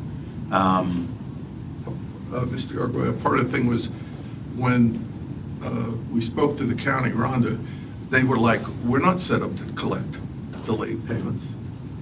We collected at CO, we're not going to start. I mean, so, look, this county's got to address the need for this type of housing. But I've said this all along, this is one where this board should have the county commission and the two city commissions sit down and say, what is going to be our global approach to this issue? Because piecemealing it is putting the developers in a horrible position. It's putting this board in a horrible position. And all I'm saying is, if you want to do something, you need to do something that's standard, that you know works for every applicant. And you don't go, wait a second, we don't want to do that here, we're going to do it here. It doesn't work that way. That results in litigation. I don't know the perfect answer to this. I think it's one that the superintendent's got to have a lot of dialogue with you on. I don't know, 5 years is reasonable, isn't reasonable? Yeah, do banks even accept it? At what point does a bank accept the loan to be favorable? Exactly. So all I'm saying is you set precedent with whatever you do. Thank you, Mr. Argoya, you're recognized again. I agree. I think that aside from the things that I've mentioned, the 17 years is unrealistic, right? That almost makes it too easy to say no. And I think that we need far more realistic terms. I think that it would be, I mean, I'm not so worried about the deferral and whether or not the county doesn't like that process. You know my feelings already about that. They defer impact fees for other things and other reasons and other ways. They're not so concerned about the letter of the law. I don't know why we wouldn't help provide homes where we could have the opportunity to provide such to the community. I think that the 17 years, that's very far out there. And I would be inclined to say that we do send it back and for further negotiation, if you guys want to. But the level of, I guess, investment into the process itself has to be one which stands the test of time so that we can use it for models that when other people come in, and that would be fair.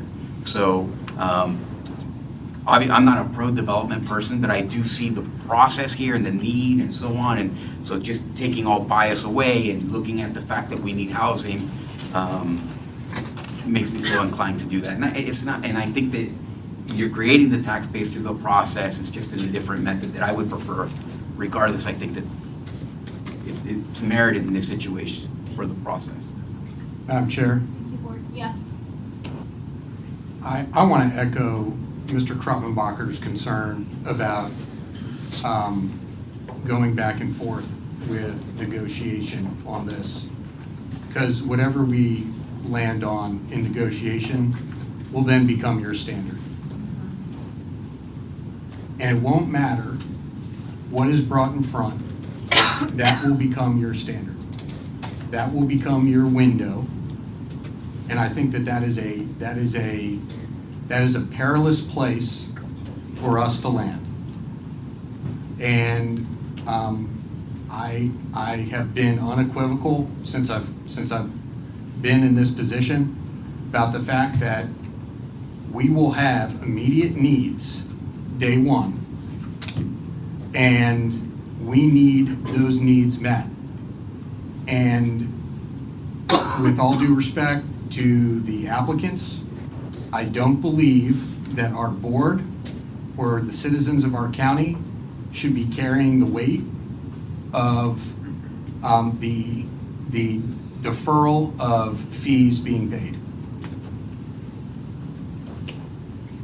Thank you, board. Do we have any further comments before we take a vote? So the motion would be to agree with the superintendent in denial of the memorandum of understanding for alternative payment plan for educational impact fees with Violent Family Apartments. That is the motion. And I is in the affirmative, right? Even though it's a denial. Yes. I mean, just to make sure it's not a. Yes. Yes. I have a motion by Vice Chair Booth. A second by Chair Castillo. All those in favor? Aye. Opposed, like sign? No opposed? Great. Madam you. Chair, I don't want to lose the benefit of this moment, as I work so hard on this. Do you want follow-up where we ask the county and the cities to start at the staff level? I'd like to be involved because I studied this more than anyone over the last year and a half, all right? And I haven't been asked to give a proposal as to a solution, but I can tell you, you just heard Tom talk about, there are different ways to approach this. You could do a pilot and say, we're going to limit it to X number of units this year and see what it looks like to build data. But the board needs to say now, yes, go try and have that dialogue or not. Can I address that, Chair? Sure. I think that at the last meeting, we heard that the answer is yes, that we do want to do that, and it should culminate in a growth management workshop between the boards. And so we're in the process of scheduling one-on-ones between me and our board members where I can get the salient points and the perspectives of all of our board members. So then I can go ahead and curate that into an agenda that can make the maximum use of our time.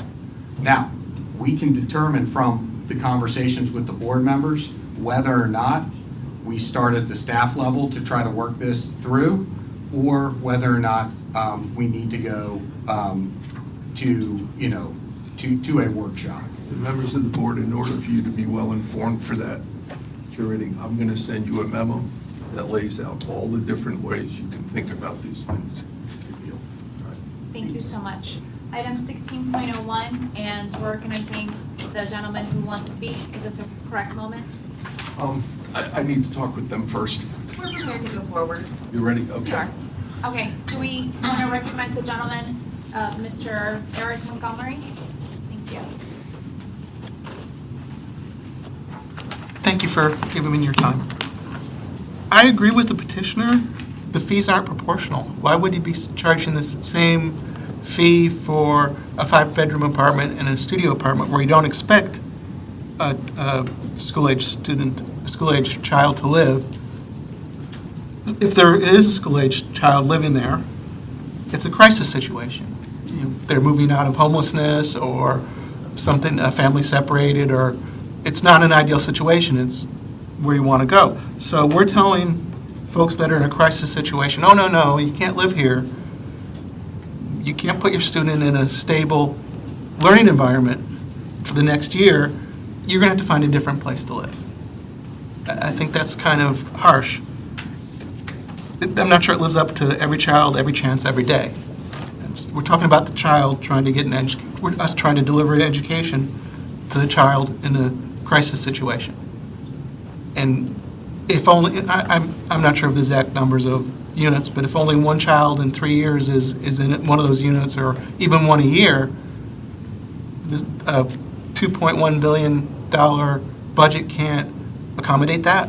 We have a small complex that produces 70 students. I understand. Mr. Koppelbacher, please allow I us to understand. speak uninterrupted. But we have to address, like you were discussing, if we need to address it.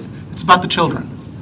I'm thinking in this case, it's a crisis environment. It maybe not the other environment where there's 70 children, it may not be a more stable environment. I want to make sure we think about the child that's in that situation. And if the rules don't support it, like you've started to discuss, let's figure out how we can support it, whether we have to work with the county board and the school board together to adjust the ordinances to allow it, or charge a fee, a yearly fee for, I put my kids through school in St. Louis, and there was, if you wanted to go different district, there was a fee that you had to pay, a tuition base.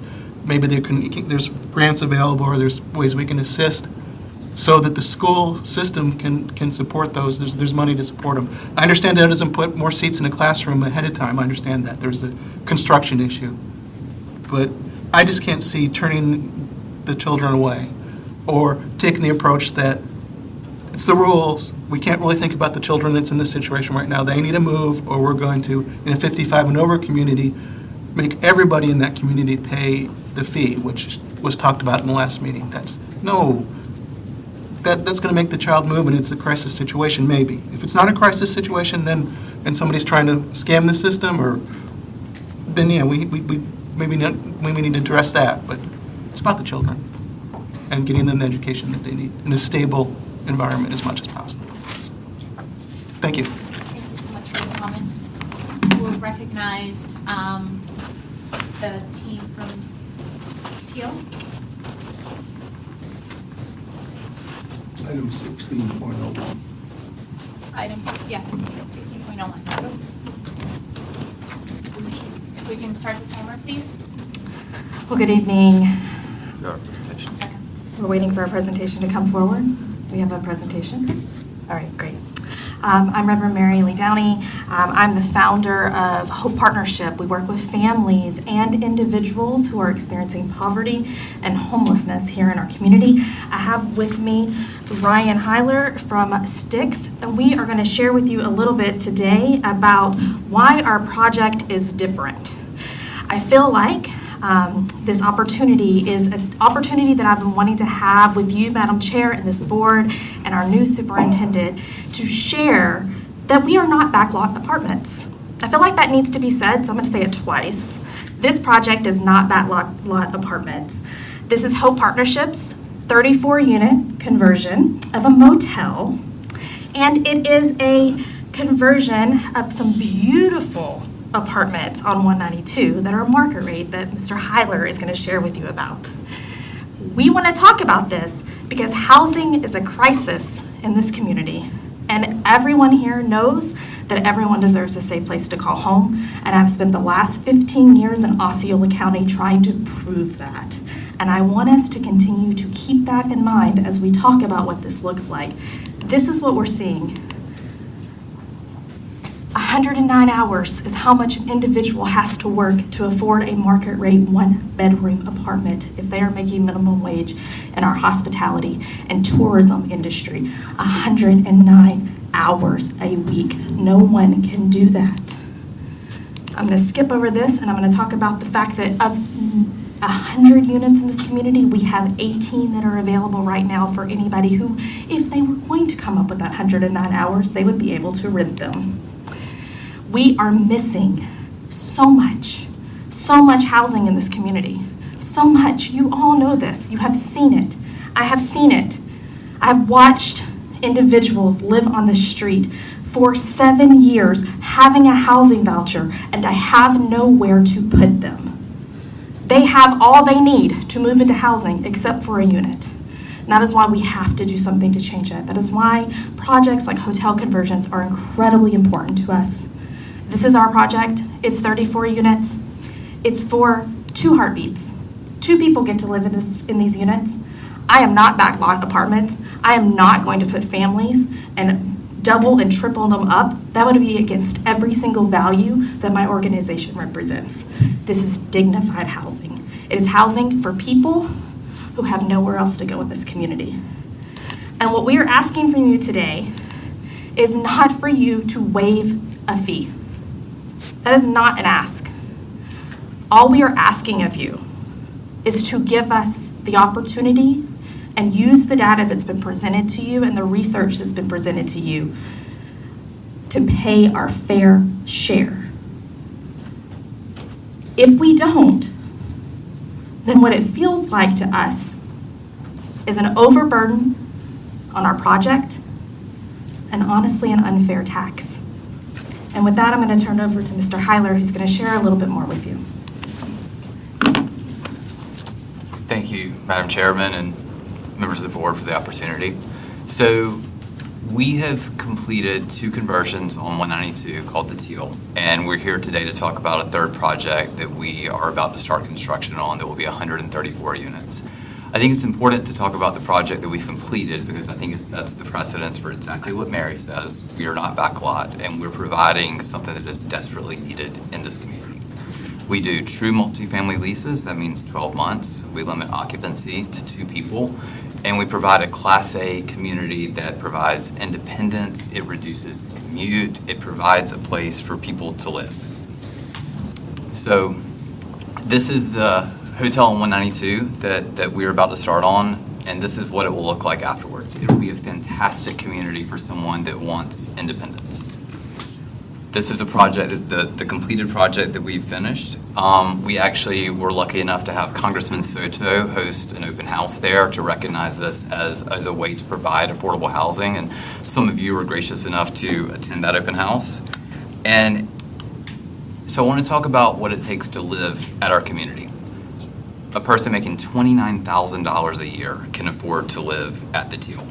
And our lowest unit right now is $1,180 a month, all inclusive. That's utilities, that's cable, internet. We even have a valet trash service that picks your trash up from your door 6 days a week. We have two school-age residents living in 299 units. We do not have an impact on the school district the way that it's believed. We currently have 10 residents that work in education, 3 that actually work for the school district. So we have more residents that work for the school district than we actually do that impact the classroom. I think that's a really important note. So according to the census data, only 0.5% of all studios actually have school-age children in them. That is such a small number. And so when you look at the affordability challenges that we have here, the impact fees that are charged by the school district actually represent 38% of our total conversion cost. It's a huge percentage of what it costs to actually convert these units when we're not generating an impact to the school district. So there have been 3 studies done to look at this, and one in 2021 that was actually done by the school district's consultant. And they looked at both studios and 1-bedrooms and suggested that there was enough data in the census information to combine those 2 categories into one, and suggested that a maximum impact fee should be $327. So it doesn't make sense that if you carve that out into an even smaller unit, that it should be 36 times that price, which is what we would be asked to pay. So we looked at every county across the state, and out of all the counties that charge impact fees, 29% of them already have a category that either looks at square footage or looks at 1-bedroom or smaller. So there's already precedence across the state of Florida to look at smaller units and understand that they do not generate the same impact that a 3-bedroom unit does. So you guys should all have a briefing from our legal counsel about the legality of impact fees and the fact that it is on the government to bear the burden of proof. And back to Mary, otherwise we would feel like this is an unfair tax. So here is a 2-scale drawing of our largest unit, which will be 320 square feet. Our smallest unit is 200 square feet. And then beside that, you have a 2-bedroom and a 3-bedroom, and the impact fee is the same for all. So it doesn't make sense that a 0-bedroom, 320 square foot unit would pay $12,000 in impact fees when a unit that is 5 times the size pays the exact same. So on our new conversion project, the impact fees will be 32% of our renovation budget, and on Hopes, it'll be 46%. Statistically, we're looking at 2 children maybe across both projects. So we've talked about affordability. The previous presenters talked about affordability. A starting teacher salary in this district qualifies to pay $1,319 a month in rent. There are currently 38 available apartments at that price point. However, any district employee, including a starting bus driver, would be able to afford to live at both of our communities. So again, just to bring this back up, there's trended data, there's multiple studies that have been conducted. All we're asking for is to be able to pay what is fair. Thank you. Thank you. Mr. Poppenbacher?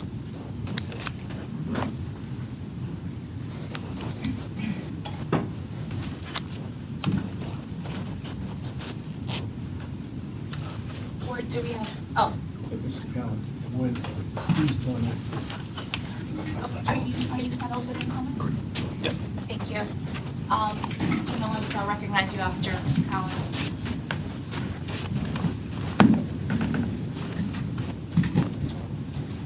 Good evening. I'm Tom Callen. I'm an attorney in Orlando, Florida, represent the school district here on behalf of the staff, explaining why their decision was to deny the alternative impact fee calculation. What I have here is a memorandum that we came up with, kind of going through their proposal. And this is Teal. It was a joint application by Teal.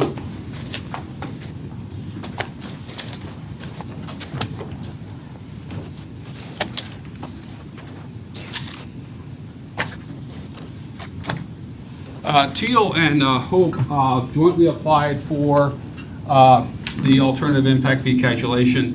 Hope is not the owner of the property as of yesterday. I guess they're a contract purchaser. So they're not, it's a question of some standing here to do this if they don't have enough authority.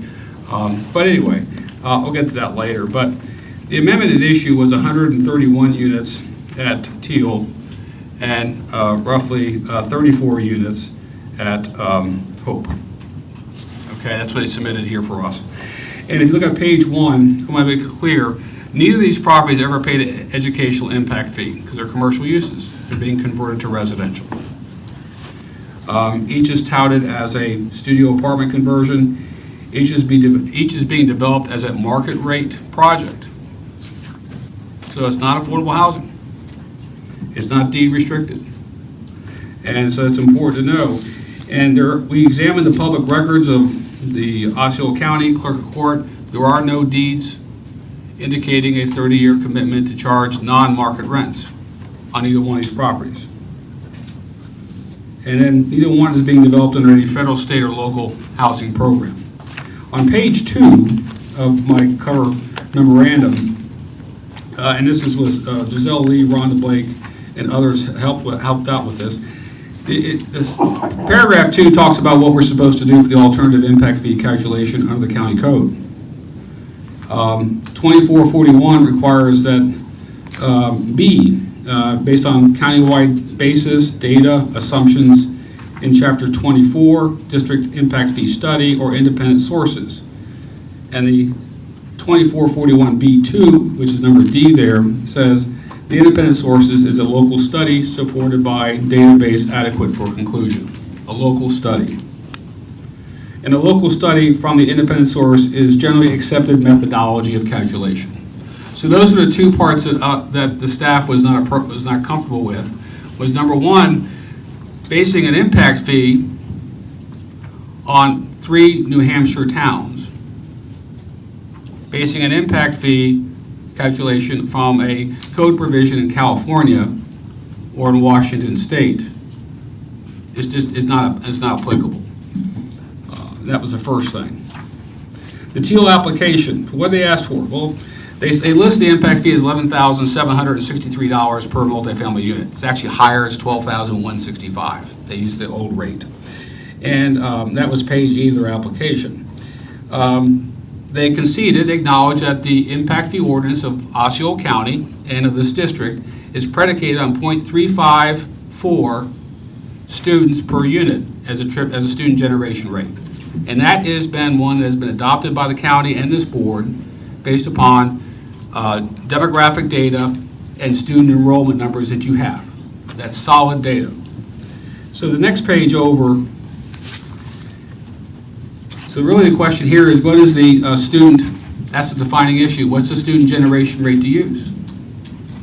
What they're saying is that we don't want to use the .354 units per, .354 students per unit. Whether it's a 2-bedroom, 1-bedroom, 3-bedroom, that's what your multifamily is based on, .354 students. Instead, what they want to use is a number of .018, not .354, a level that's about 30 times less than your level. And what that would amount to is that if you apply the current code of both projects, it requires a conversion of a payment of school impact fees for the student generation of the 165 units at roughly about $1.9 million to $2 million. Adopting their suggestion of $300 and some odd per unit would only be $25,000. Then you can't enforce it. As many kids as they want can move in there at that point in time.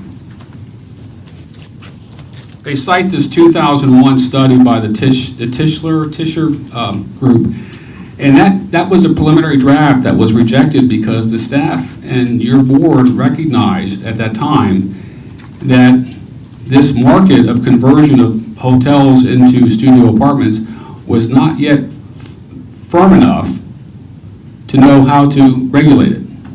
You had the backlots that generated approximately 0.23 to 0.32 students per unit. Almost the 0.354 in the ordinance.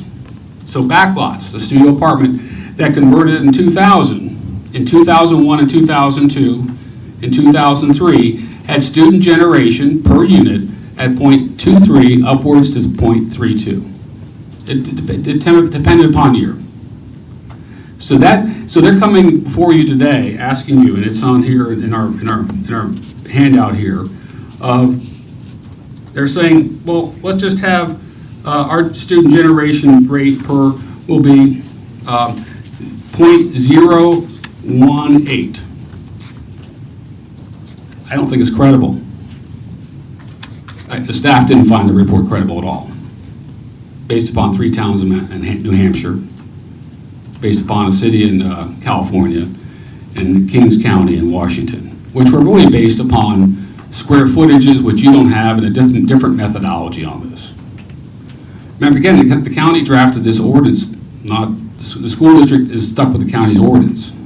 If they don't like the ordinance and want them to make some changes, they can do that. But the staff did not find that the requested alternate impact fee calculation of $321 per unit versus $12,165 as required by your code, they didn't find it to be credible. And their own analysis in their report also seems to indicate that the student generation is higher than the 0.18 when they refer to some findings of 2.9% versus 1.8%. So again, page 3 of the memorandum, we talk about the problem was not based on local data, number 1. Number 2, Florida statute 163.31801 4 requires that local data be used for impact fee calculation. And this applicant did not use local data. Requires that. Additionally, county staff with computer-generated pupil addresses have data from backlots that showed, again, student generation of 76 units for this one apartment complex, 300 units, 76 students from 300 units to 69 units, 69 students in that project, varying per year. So there are students living in studio housing in Osceola County. That simply is not correct, saying there wouldn't be. And if you try to discriminate against a tenant who has a kid, you're committing a federal violation. You can't have a restriction on studio apartments saying you cannot have any minor children. Only housing 55 or older can do that. They can do housing 55 or older in studio housing, but that's not their intended market. We understand that. But the federal government will not allow them to discriminate against children as tenants, and that would be a fair housing issue. So that's out there. And so your chapter, going back to the county code, You have less than 1 minute. okay, subpart 4 says that we're required to, in an independent study, assume the maximum amount of effect on the school system. We're supposed to assume that, unless they can dissuade that assumption. They haven't done that here. Finally, Teal was also another party, came forward with that one project 3 years ago. This board denied the same request. They sued the board. We were in litigation. The courts didn't grant their writ of certiorari. That went away. So the trial courts were comfortable with the approach taken by this board in litigation in Osceola County when they did not give the relief to overturn the denial of the independent calculation they had back 3 years ago from a related company of Teal. So my recommended motion would be, based upon the foregoing, district staff and the superintendent request that this board deny each of the requests for review or appeal submitted by the applicants, Teal, Main Gate LLC, and Hope Partnership for an alternative impact fee calculation under Section 24-8 and Section 24.1.41 of the county code for their respective properties. Thank you. Mr. Melendez, you're recognized, and then Mr. Arguello. Yes, go ahead. Mr. Cowan, you kept talking about staff. When you talked about staff, there's our staff. Was the school board's impact fee outside consultant, did they review this? Yeah, yes, they did. And they found that the findings they had wasn't based on local data, and it wasn't based on a proper methodology. And those are the two requirements contained in 24.48 for a alternative impact fee calculation. Thank you. Mr. Melendez, Board Member Melendez. Thank you. I had asked staff for some questions prior to this, and it's a little disappointing to have a hearing and not have all the information present. Because one of which was, because I know as a basis of this point that I'm going to make, I remember having this discussion when we were looking at the impact fee study. We were trying to get to a number of, if it's beyond, a certain square foot, then we're going to treat it as if any other multifamily. And I remember, for some reason, we didn't come to a conclusion on that. But I was at the time in favor of, if there's no other bedrooms, it's a studio bedroom, it's a studio apartment, that means that there's no other bedroom, just one unit. And if it's less than a certain square footage, that it is fair or not fair that they pay the same amount of an impact fee as a full multifamily unit that has 3 bedrooms, 2 baths, and, can obviously house more people inside of it. And so that question was, a couple of days ago, did anybody else conduct that impact fee study? And I saw somewhere, and I didn't have time to research it because now I'm researching it now live, and I kind of hate that. I wish staff would have done it for me. If you don't have what you think you need tonight, you have every right to ask to continue this to the next meeting, and each of you ask the questions that you would want answered before that meeting. It also, some thoughts came into my mind when Ms. Downey was talking, and you saw me go over to Mr. Callen.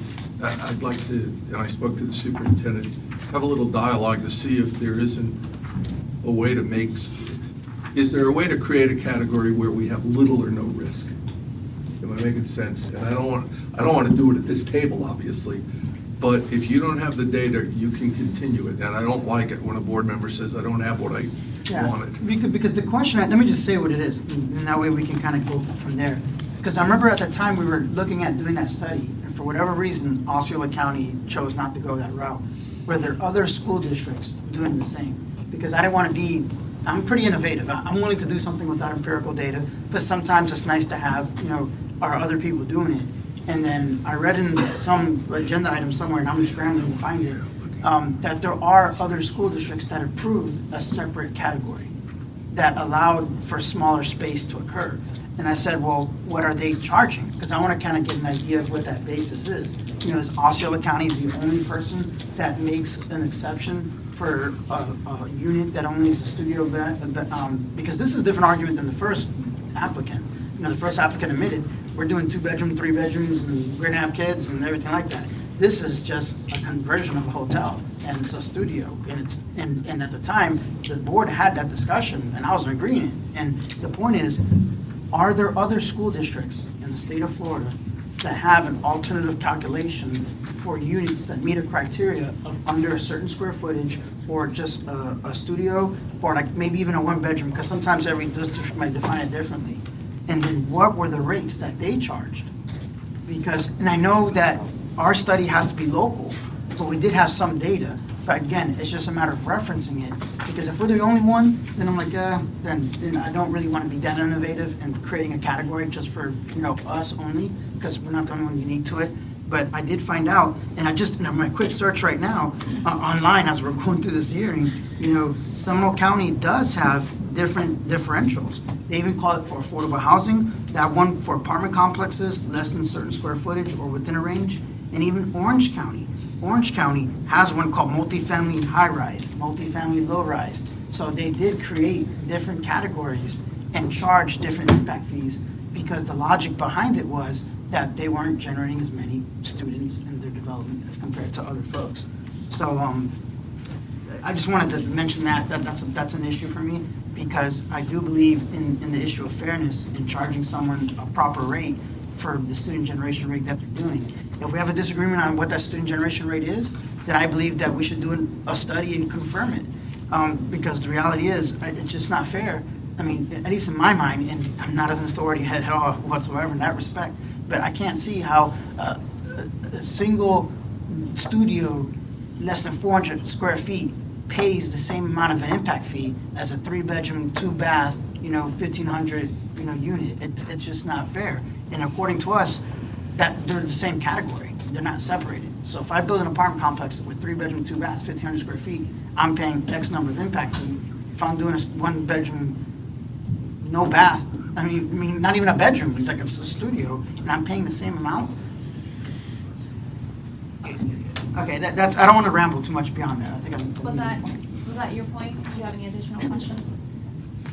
Not I'm from. going to recognize someone else. Okay, we go ahead and recognize. Mr. Melendez, Mr. Superintendent, and then Board Member Cahan. Thank you. I'm sorry, Mr. Aguayo. Oh, he can go. Okay, go ahead. Oh, thank you. So the request that Mr. Melendez made of staff is not a report that just exists. It requires a significant amount of study and for us to go ahead and pull that information together. Staff received a request yesterday. I would request that any data request relative to this requires our staff at least a week to go ahead and study and be able to provide you the accurate information that you need. And so our staff is a very capable bunch, but I feel the need to go ahead and defend the staff here, that we're happy to go ahead and supply the information that's needed, but it's not just an available report that we just go and pull. It is something that we actually have to build ourselves. Thank you. Mr. Aguayo, then Board Member Cahan. Yeah, I think Mr. Melendez was actually referring to a workshop that we had more than a year ago where we had this conversation, and then at that point in time, we did request a study on how these different sized units compared, and I haven't heard about it since either. So, I mean, it wasn't. I don't think that anybody would expect to receive what you may have been asking for last week. This was at a previous workshop a while back. My concerns, I share the same concern as Mr. Melendez. $12,000 for a studio versus $12,000 for a 3-bedroom seems completely poorly thought out in terms of being an impact fee system. Right? It just doesn't point to any kind of substantiation for why the county is doing what. It just points to random, here's a number that we need. We're not doing well financially, so boom, $12,000. And we have the highest impact fees in the state. That's not a great way to develop a county. So 320 square feet, $12,000, 1,523 square feet, $12,000. Just seems unreasonable. I do have concerns about the 2 heartbeats that you mentioned. Could one of those heartbeats be a child? Yes. Can I speak to that? Sure. Yes, in the same Fair Housing Code that the council had recommended. Yeah, fair housing limits 2 heartbeats per bed. That's what we enforce in our lease. And there are remedies if others are not doing that may be available. But we limit it in our lease to 2 heartbeats per bed. So theoretically, you could develop 38 students in that one unit, right? And then Well, you could. I mean, theoretically, you could, but that hasn't been our experience. When you limit it to 2, you could have a mother and a child, a father and a child, and that would be it. You can't have a mother and 2 child. You can't have 4 children. You can't have any of that. So statistically, and we have 300 units here and others in other parts of the country, and we haven't seen those numbers that are being charged for the impact fee currently. Yeah, I can understand that, but in my experience, one mother, one child would be an extremely common situation. Yeah, I understand demographically has not been the case, and right down the street at our first project here in Kissimmee, it hasn't been the case. And the minute that we provide you with the relief, then I wouldn't be shocked. And this is not speaking to you or about your organization, but I wouldn't be shocked if then all of a sudden 38 students appeared after that point, right? Because that's how things happen in these developments where the students will come, because you're 100% correct in that we are desperate for housing, right? It's why I would consider for the previous petitioners that we need the housing, right? That's not a question. And it's a great system. The other concern I have is the fact that it's not the arrangement that I thought it was with this property.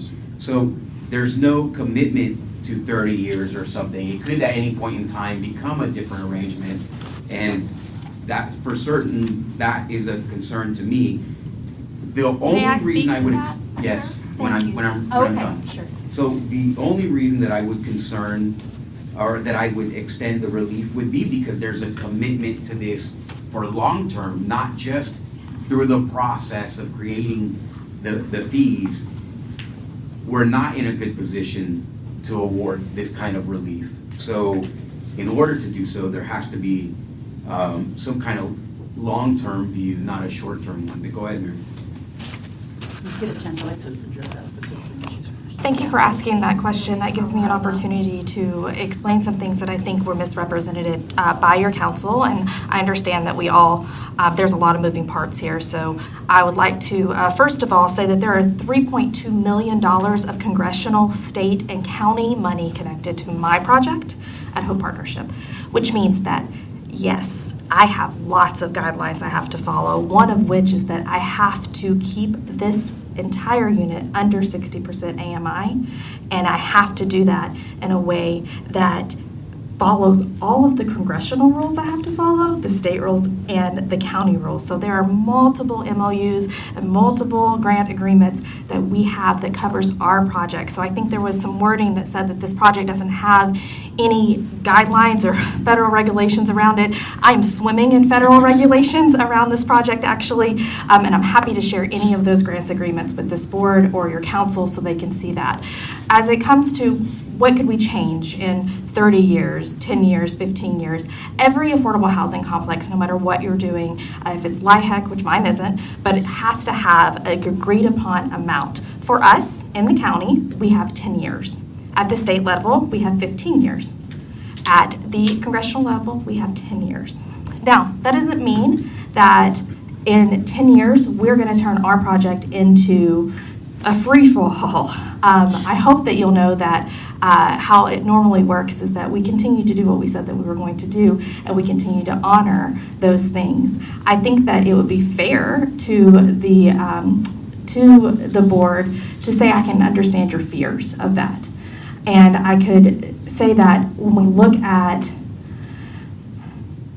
lease restrictions and what that looks like when we put our project forward, putting the language right there clearly that says it falls under this category, we would happily submit those. Of course, there are no lease commitments ready yet because our project closes in 1 week. I know that council said that we are not the current owner. That is correct. We were set to close 3 weeks ago, and there was a delay at the city of Kissimmee and our funding source there.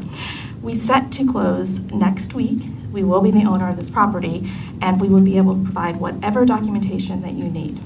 With that said, my project is different for Mr. Heiler and his team. He is doing low-end market rate, and he would not be able to provide the same types of documentation that I can provide about lease restrictions and what I have to follow, but I'm sure he has his own response to that. So. Yeah, Absolutely. I mean, we do have lease restrictions, and we're happy to share a copy of that lease with you guys. We're also happy to put a deed restriction on the property saying that we will limit the occupancy to 2 occupants per unit for 10, 15, 30 years, right? Because that's our normal day-to-day practice, and so having that restriction doesn't change us in any way. We've been open for 2 years. Today, we have 2 children living there out of 299 units. The most we have ever had is 4. So I don't think there's some floodgate coming. It just doesn't lend itself to the type of property that we develop. So here's the type of. 1 second. Board Member Cahoon, you recognize, and then Board Member Melendez.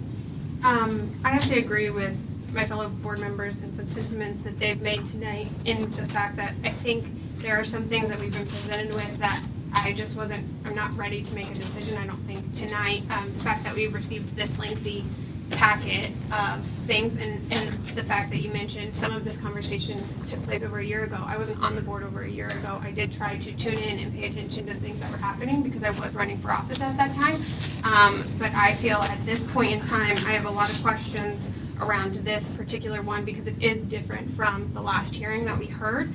So at this time, I make a motion to table this and move it to another meeting. I think I have more questions that I want answered at this. I don't know exactly what my It motion. would be a motion to continue to the next meeting, and I'm going to give you some caveats in that.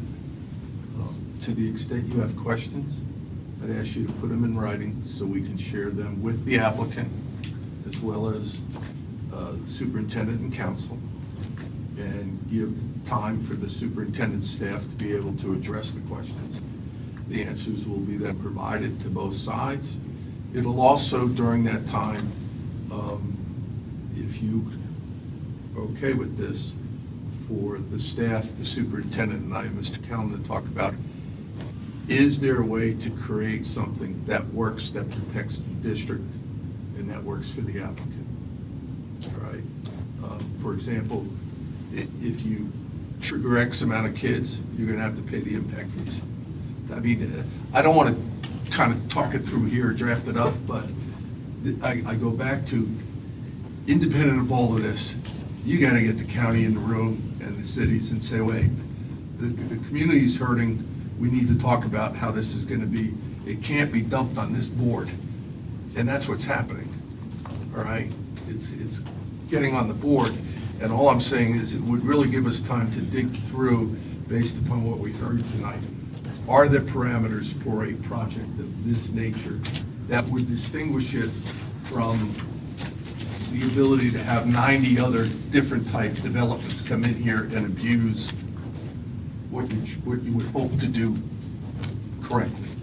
Okay, I have a motion by Board Member Cahoon to table this item until next week. I do want to mention my point of clarification.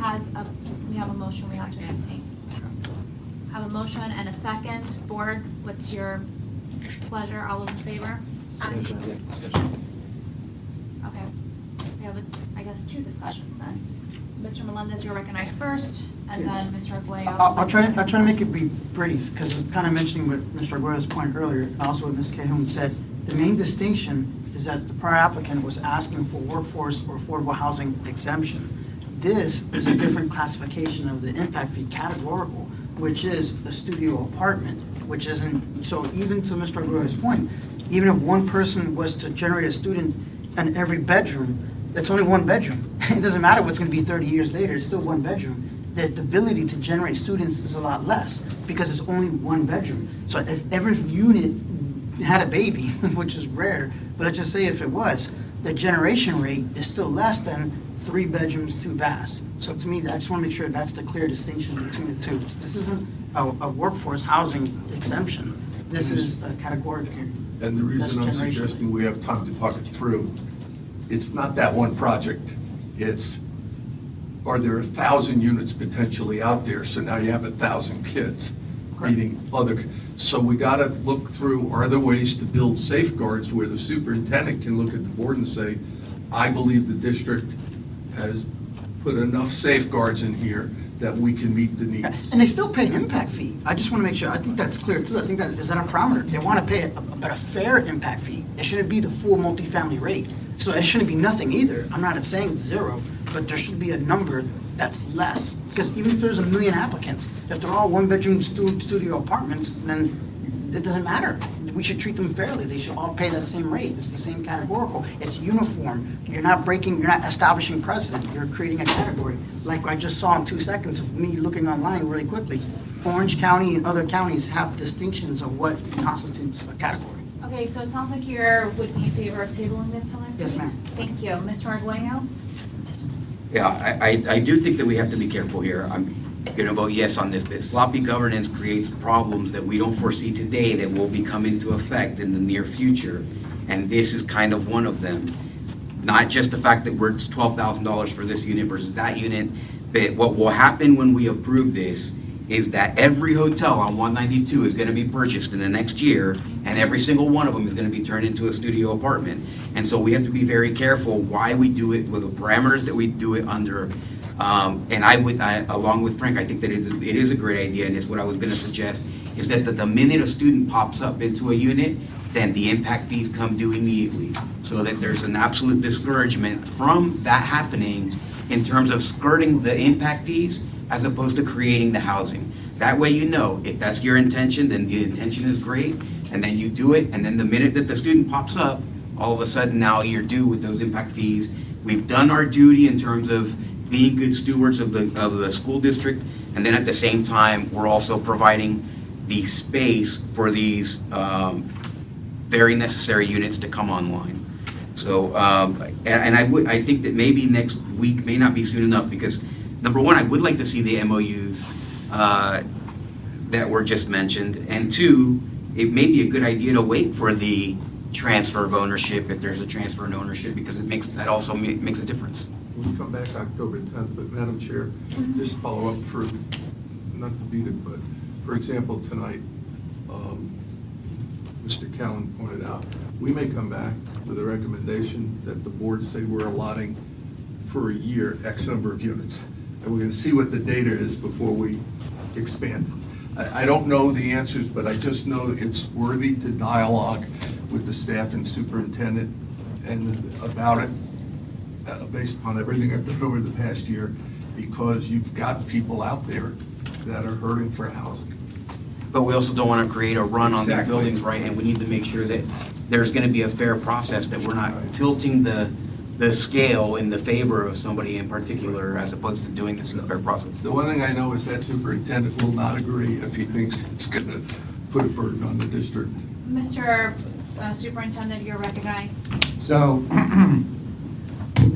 I want to apologize to Mr. Melendez. So, we've been able to apologize to each other at these meetings. We actually have the data that you require, and we will make sure that we provide it to all the board members, along with the question pertaining to your request.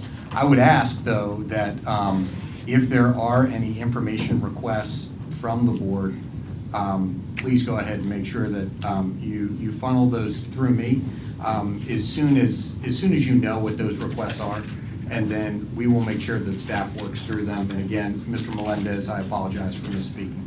Mark, Okay. could you just make sure when anything's sent to the board, it's sent to Mr. Callen and to the applicant, so everybody knows Absolutely. what everybody's looking at? 100%, yes, we will share all documents. Okay, I have a motion and a second. Board, what's your, to table this until the October 10th meeting? Is that correct? Yes. Is that what you suggested?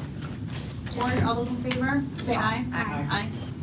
Thank you, and I would ask publicly information from Rhonda, if you could provide how many students are in West Side in those apartments around West Side K-8s that we're not supposed to generate students, it would be great for the rest of the board to know what that is, because I think that's an important piece of this conversation.